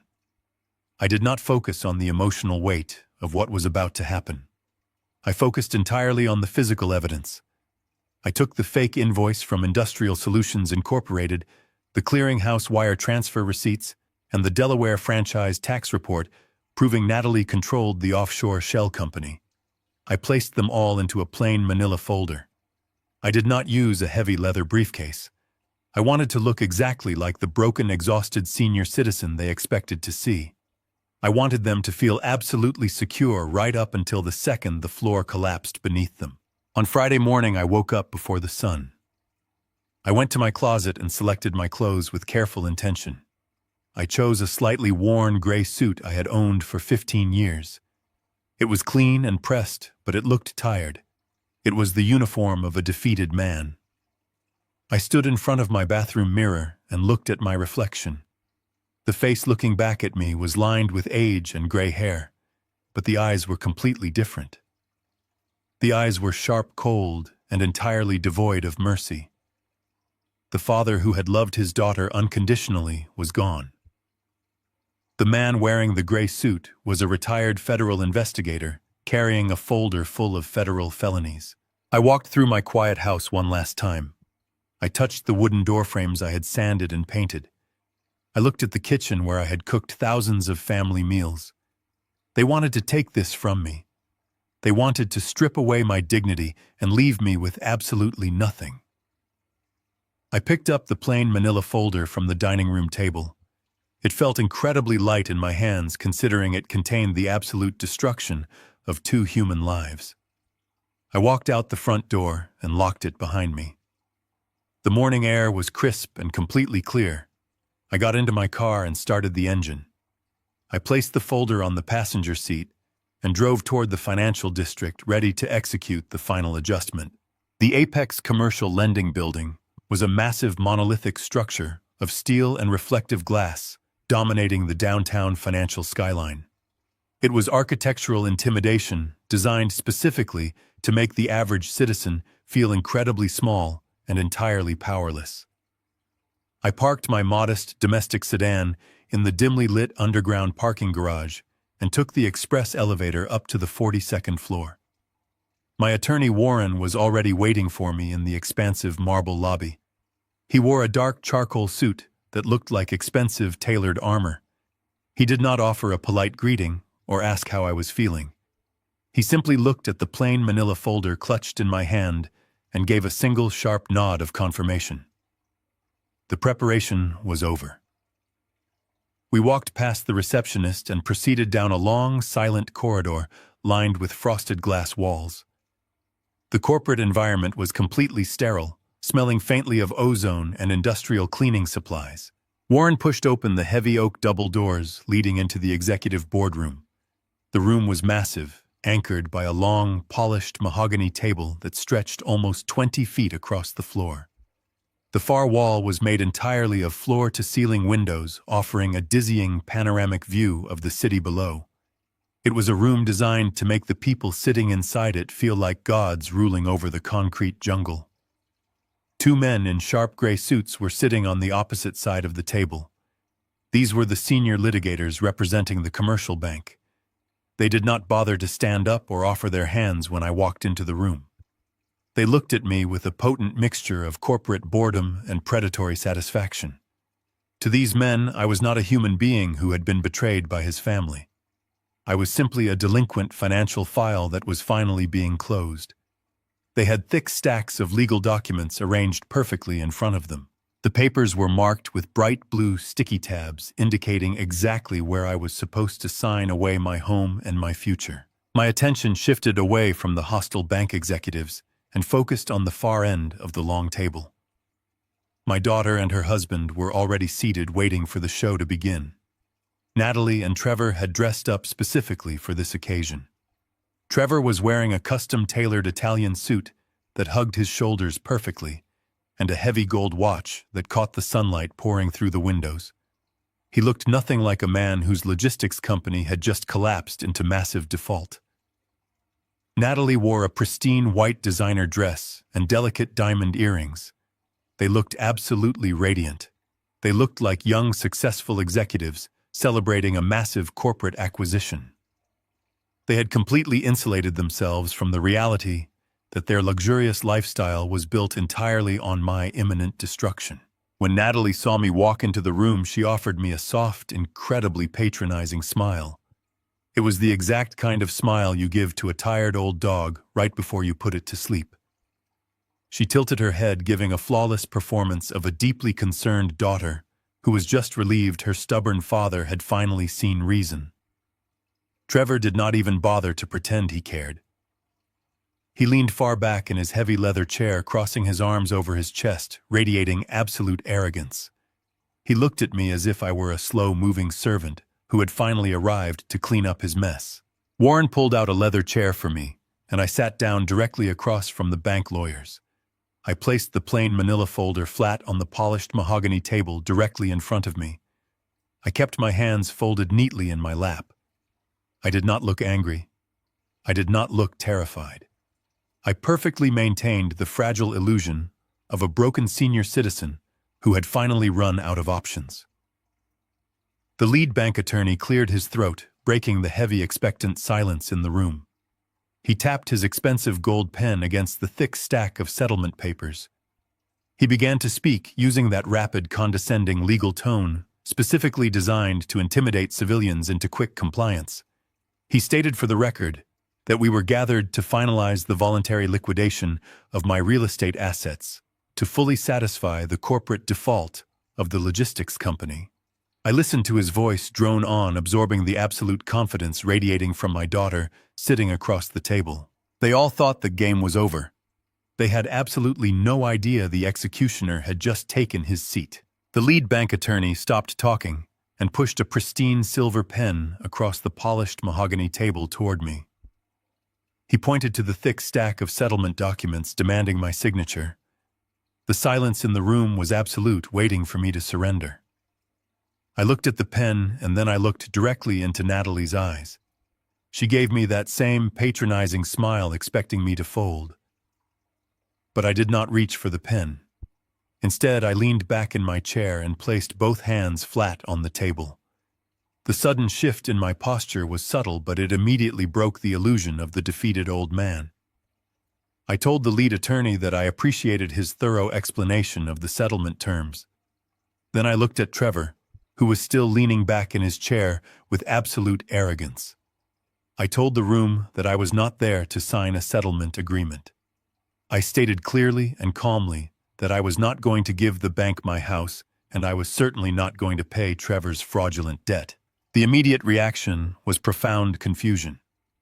The lead attorney frowned, picking up his silver pen and tapping it against his legal pad. He asked me if I understood the severity of the prejudgment attachment on my bank accounts. He reminded me that if I walked out of this room without signing, my assets would remain frozen, and I would be dragged through years of expensive federal litigation that I could not possibly afford.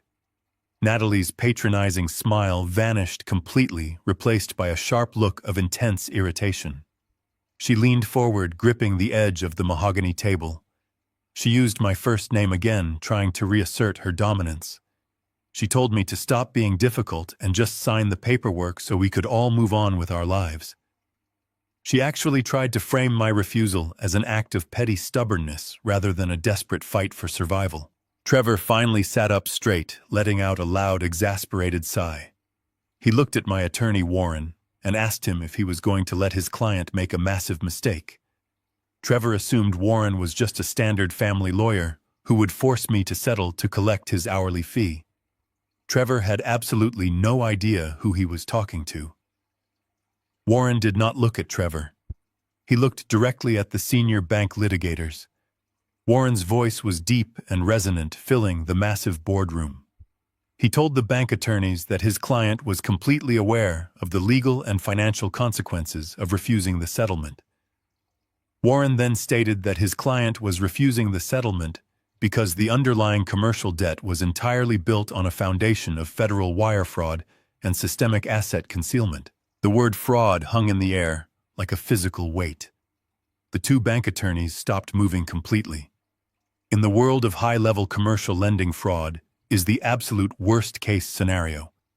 It means their internal compliance protocols failed, and millions of dollars are potentially unrecoverable. The lead attorney narrowed his eyes, staring at Warren. He demanded an immediate explanation. He said the bank had a perfectly legal guarantor agreement signed by my own hand, and that any claims of fraud were just desperate delay tactics from a man trying to avoid his financial obligations. I did not let Warren answer. This was my fight. I leaned forward, resting my elbows on the table, and looked directly at the lead attorney. I told him that my signature was indeed authentic, but the circumstances surrounding its procurement were entirely deceptive. I told him that was a matter for a civil court to decide, and I was perfectly willing to fight that battle. But then I paused, letting the silence stretch for a long, terrifying second. I told the bank attorney that the civil dispute over my signature was entirely irrelevant compared to what Trevor and Natalie had done with the bank's money. I reached out and placed my hand on the plain manila folder sitting in front of me. I told the room that I spent 35 years working as a senior forensic investigator for the Internal Revenue Service, tracking offshore shell companies and corporate embezzlement. I watched the blood completely drain from Trevor's face. The arrogant smirk vanished instantly, replaced by a look of absolute pure terror. He looked at Natalie, whose eyes were wide with sudden shock. They had spent their entire lives believing I was a boring, low-level government clerk. They had based their entire criminal enterprise on the assumption that I was financially illiterate. The realization that they had accidentally targeted a veteran financial predator hit them like a physical blow. I slid the manila folder slowly across the polished mahogany table toward the lead bank attorney. The folder stopped precisely in front of him.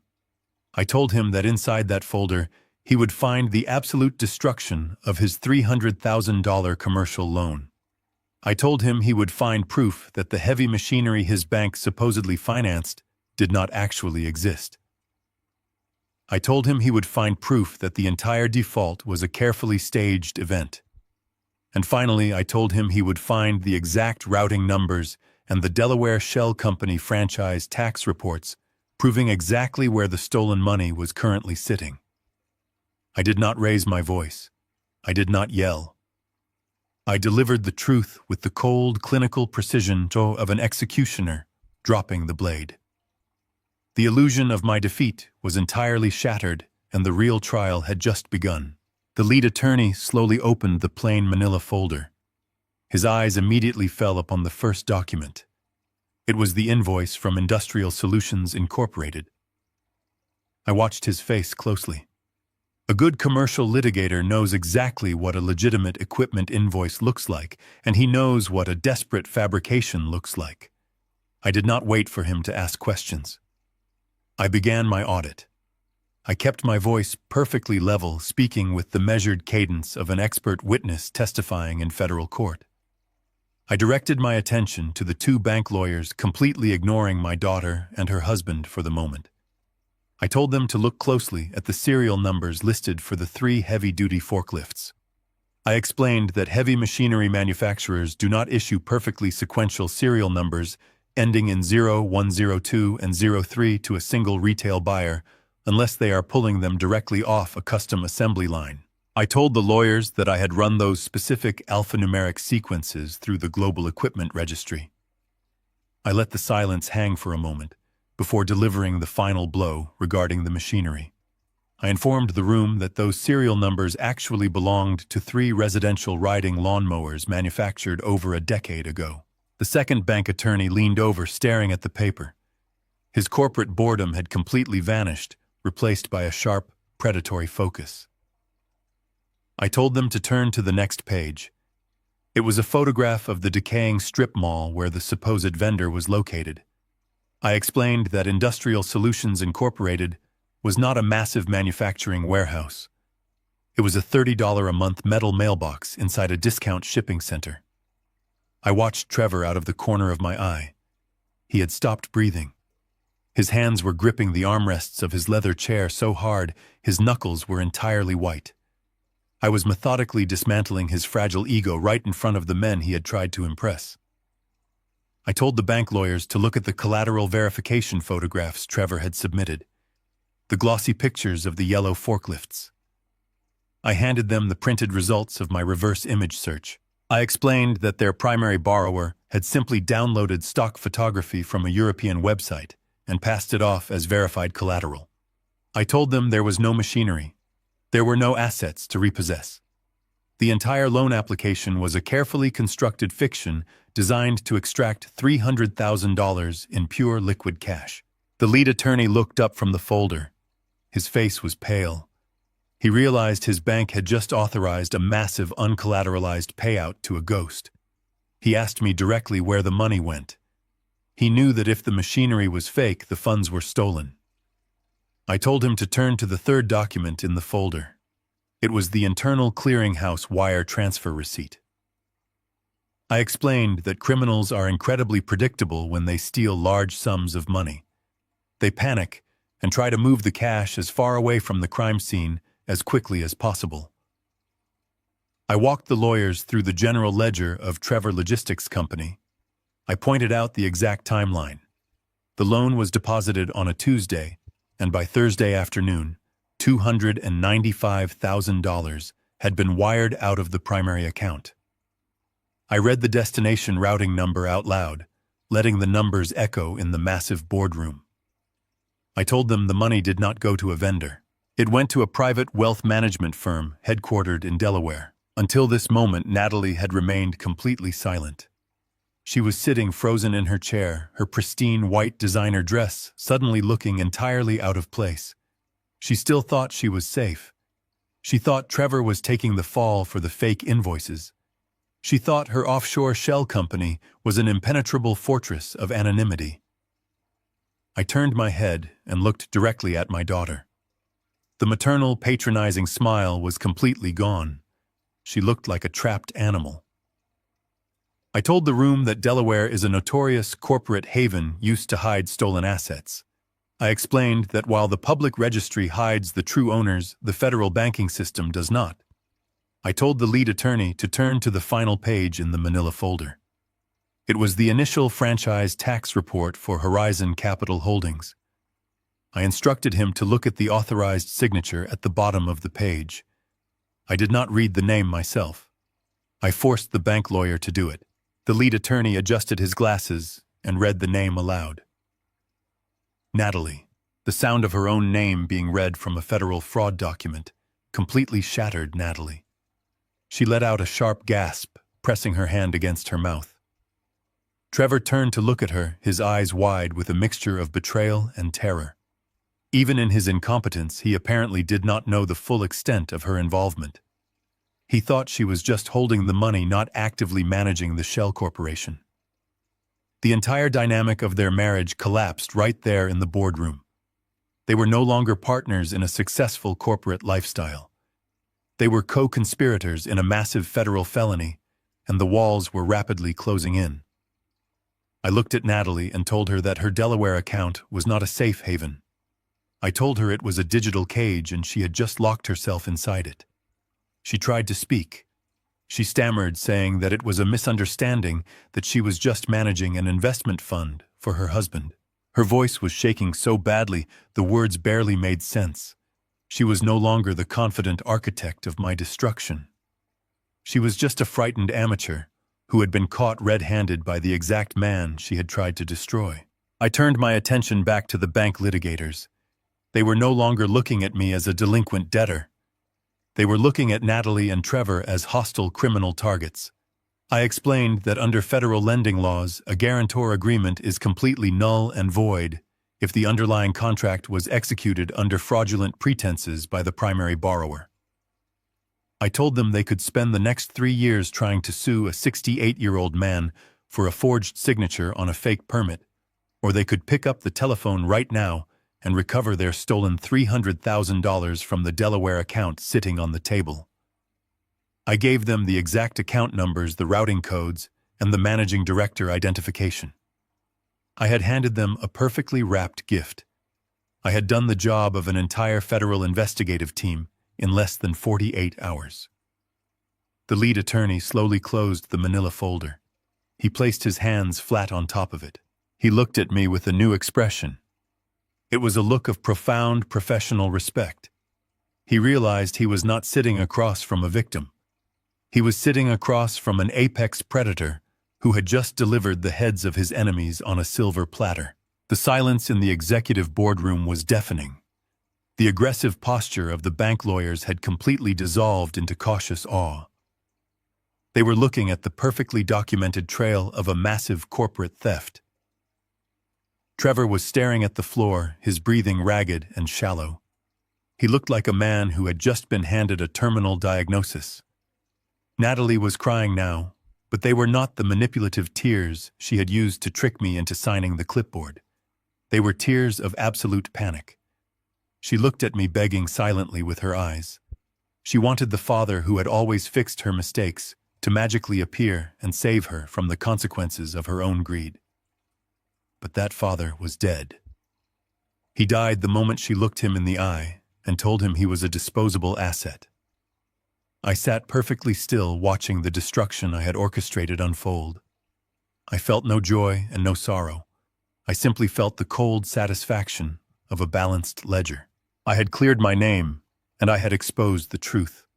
The burden of the debt was no longer mine to carry. I had handed it right back to the people who created it, and this time it was going to crush them completely. The lead attorney did not ask any more questions. He did not need to. The paper trail I had provided was absolute and indisputable. He looked at the second attorney and gave a single brief nod. The corporate boredom that had filled the room just 30 minutes ago was completely erased. It was replaced by the cold, mechanical efficiency of a financial institution moving to protect its capital. The second attorney immediately stood up from his leather chair and walked over to the heavy oak double doors. He locked them from the inside. The loud click of the deadbolt echoed through the silent boardroom. It was a clear signal. Nobody was leaving this room until the authorities arrived. Trevor jumped slightly at the sound of the locking door. The remaining color drained from his face, leaving him looking like a ghost. He looked frantically at the windows and then back at the door like a trapped rat, realizing there was absolutely no way out. Natalie remained frozen in her seat. Her pristine white dress seemed to mock the absolute mess she had made of her life. She was staring at the manila folder on the table, as if it were a poisonous snake that had just bitten her. The lead attorney picked up the sleek black conference phone sitting in the center of the mahogany table. He did not call his internal security team. He did not call the local police department. When $300,000 of commercial banking funds are wired across state lines using a fraudulent shell company, it instantly becomes a massive federal issue. He pressed a sequence of buttons and put the phone on speaker. The dial tone rang out loudly in the massive room. Every single ring felt like a hammer striking a nail into the coffin they had built for themselves. A voice answered on the third ring. It was a crisp, professional voice identifying itself as the intake desk for the Federal Bureau of Investigation Financial Crimes Division. The lead attorney introduced himself, stating his full name and his position as Senior Litigation Counsel for Apex Commercial Lending. He kept his eyes locked on Trevor the entire time he spoke. He stated clearly that he was sitting in his corporate boardroom with two individuals who had just perpetrated a massive wire fraud and asset concealment scheme against his institution. Trevor let out a pathetic whimpering sound. He actually raised his hands as if he could physically push the words back into the phone. He started babbling incoherently, saying that he could get the money back and that it was all just a terrible misunderstanding. The second attorney stepped closer to him and told him very quietly to shut his mouth. Trevor collapsed back into his chair, burying his face in his trembling hands. The lead attorney continued his conversation with the federal agent on the speakerphone. He read off the 15-digit Delaware routing number I had provided. He gave them the name of the shell company. He spelled out the full name of my daughter as the managing director of the fraudulent account. He formally requested an immediate emergency freeze on the offshore funds and asked for agents to be dispatched to the bank headquarters to take the primary suspects into federal custody. The agent on the phone confirmed the request.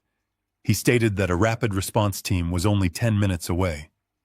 The call disconnected, leaving a heavy, suffocating silence in its wake. The trap had not just snapped shut. It had completely crushed them. I sat quietly in my chair, watching the federal machinery take over. I had done exactly what I promised myself I would do. I had protected my home. I had secured my future, and I had completely eliminated the parasites who tried to feed on my quiet life. The federal agents arrived at the executive boardroom exactly 12 minutes after the phone call ended. There were 4 of them wearing dark suits and carrying heavy tactical belts. They did not knock. They used a master key provided by the building security and stepped into the room with absolute authority. The lead agent asked Trevor and Natalie to stand up and place their hands on the polished mahogany table. Trevor complied immediately, his entire body shaking violently. He was sobbing loudly, pleading with the agents that he was just a businessman who made a bad decision. Natalie just sat there, staring blankly ahead, completely paralyzed by the sudden collapse of her reality. until an agent gently but firmly pulled her up by her arm. I did not stay to watch them put the cold steel handcuffs on my daughter. I had no desire to witness the physical reality of her arrest. I simply nodded to Warren, stood up from my leather chair, and walked out of the open double doors. The heavy corporate air felt suddenly light and breathable as I walked down the long, silent corridor. By the time I reached my car in the underground parking garage, the legal machinery was already moving to completely detach me from the disaster. Warren stayed behind to finalize the necessary paperwork with the lead bank attorney. He was incredibly efficient. Within 48 hours, a formal document arrived at my house via certified mail. It was a dismissal with prejudice. Apex Commercial Lending had officially dropped me from the civil lawsuit, recognizing that my signature was procured through documented criminal deception. More importantly, the federal judge overseeing the fraud case immediately lifted the prejudgment attachment on my local bank accounts. My $82,000 was unfrozen. My checking account was fully operational. The financial starvation tactic they had used to try and break me was completely dismantled. I was free to buy my groceries and pay my property taxes without fear. For Trevor, the reality of his failure was absolute and immediate. With his primary corporate accounts seized by the federal government, his logistics company suffered a catastrophic implosion. He could not make payroll on Friday. By Monday morning, his entire warehouse staff walked off the job demanding their unpaid wages. Without workers, the shipping contracts were violently breached, and his remaining corporate clients completely abandoned him.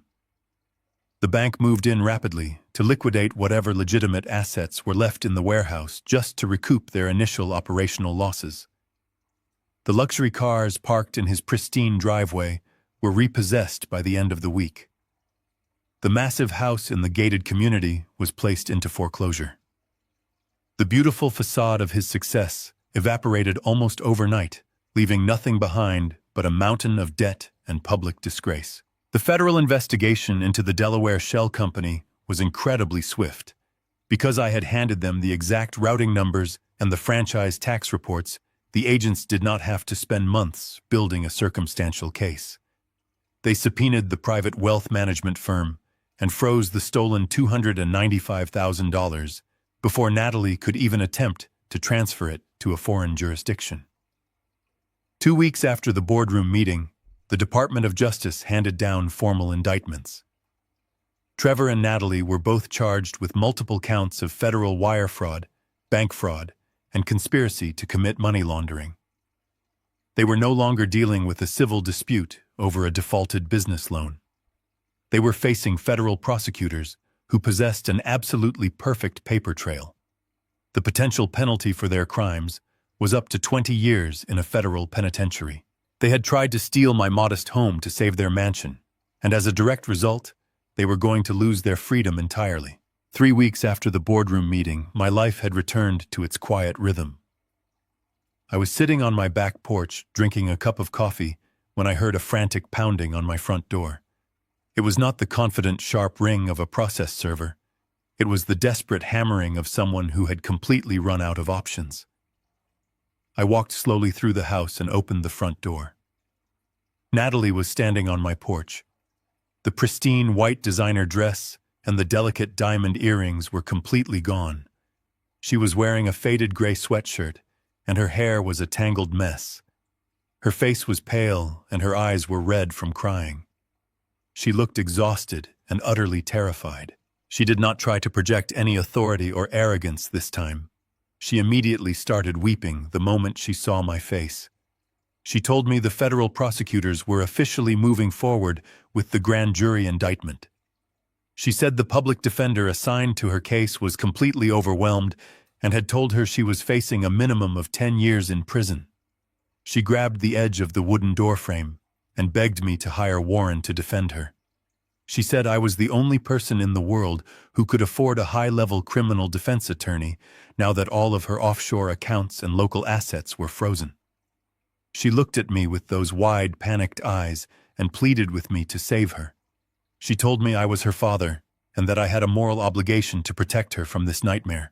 I stood in the doorway, looking at the woman I had raised from a child. I vividly remembered the exact words she had spoken to me on the paved driveway of her massive mansion.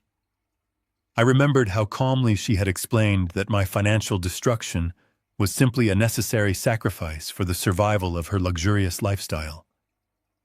I searched my heart for any lingering trace of parental instinct, but I found absolutely nothing. I did not feel a single drop of pity for her. I told her that the father who used to fix all of her careless mistakes died the morning she handed me a fraudulent lawsuit and told me my quiet life was over. I kept my voice completely flat and entirely devoid of any emotion. I told her I was not going to spend a single penny of my hard-earned savings to defend a woman who meticulously planned to steal my home. She collapsed to her knees on the concrete porch, right there in the cold morning air. She sobbed violently, apologizing over and over again. She promised she would change her ways. She promised she would spend the rest of her life making it up to me if I just kept her out of a federal penitentiary. But I knew the apology was completely hollow. She was not sorry she had tried to completely ruin me. She was only sorry she had been caught by the federal government. I looked down at her weeping form one last time. I told her that nature dictates the old must make way for the young. I repeated her own cruel philosophy back to her. I told her it was time for her to face the grim future she had so carefully built for herself. I stepped back into the warmth of my hallway. I did not raise my voice or offer any parting advice. I simply reached out and took hold of the heavy brass handle. She reached her shaking hand out toward me, screaming my name one last time. I pulled the heavy door shut. The deadbolt clicked into place with a loud and absolute finality, locking her outside forever. I turned my back on the entryway and walked back toward my kitchen, leaving the muffled sounds of her crying to fade entirely into the quiet morning. The morning air was crisp as I stepped onto my back wooden deck. I sat down in my favorite chair, holding a fresh cup of dark roast coffee. For the first time in over a month, my chest did not feel tight with anxiety. The house behind me was completely silent and entirely mine. The deed was secure in a protective trust. My bank accounts were fully restored. The $82,000 I had saved over a lifetime of hard work was sitting safely in my local branch, completely untouched by the greedy hands of commercial bankers and treacherous family members. I took a slow sip of my coffee, letting the warmth spread through my body. The war was officially over, and I had won. People often ask me if I feel lonely now that I have completely cut my only daughter out of my life. They assume a father should feel a massive void where his child used to be. But sitting on that porch, I realized the profound difference between being alone and being free. For 34 years, my life had been a series of endless sacrifices to fund her vanity. I had delayed my own happiness, drained my own resources, and compromised my own peace just to keep her comfortable. Severing that tie did not feel like losing a limb. It felt like surgically removing a massive malignant tumor that had been slowly killing me. The silence in my house was not empty. It was filled with an absolute, unshakable peace. I did not miss her because the person I thought I was missing had never actually existed. I set my coffee mug down on the small wooden table next to my chair and picked up a glossy travel brochure I had brought outside with me. It was a detailed itinerary for a month-long guided tour through the Tuscan countryside and the Amalfi Coast. It was a trip I had desperately wanted to take 10 years ago, but I had canceled it to pay for Natalie's extravagant wedding. I traced the pictures of the rolling green hills and the ancient stone vineyards with my finger. I did not have to ask anyone for permission anymore. I did not have to worry about leaving a safety net behind for a financially incompetent son-in-law. I had survived the ultimate betrayal and emerged completely victorious. I pulled out my cell phone and dialed the number for the travel agency. When the agent answered, I told her I was ready to book the premium package and I would be paying in full. I leaned back in my chair, listening to the birds singing in the oak trees in my backyard. I had spent my entire life playing by the rules and protecting the people I loved. When those same people tried to destroy me, I did not break. I simply changed the rules of the game.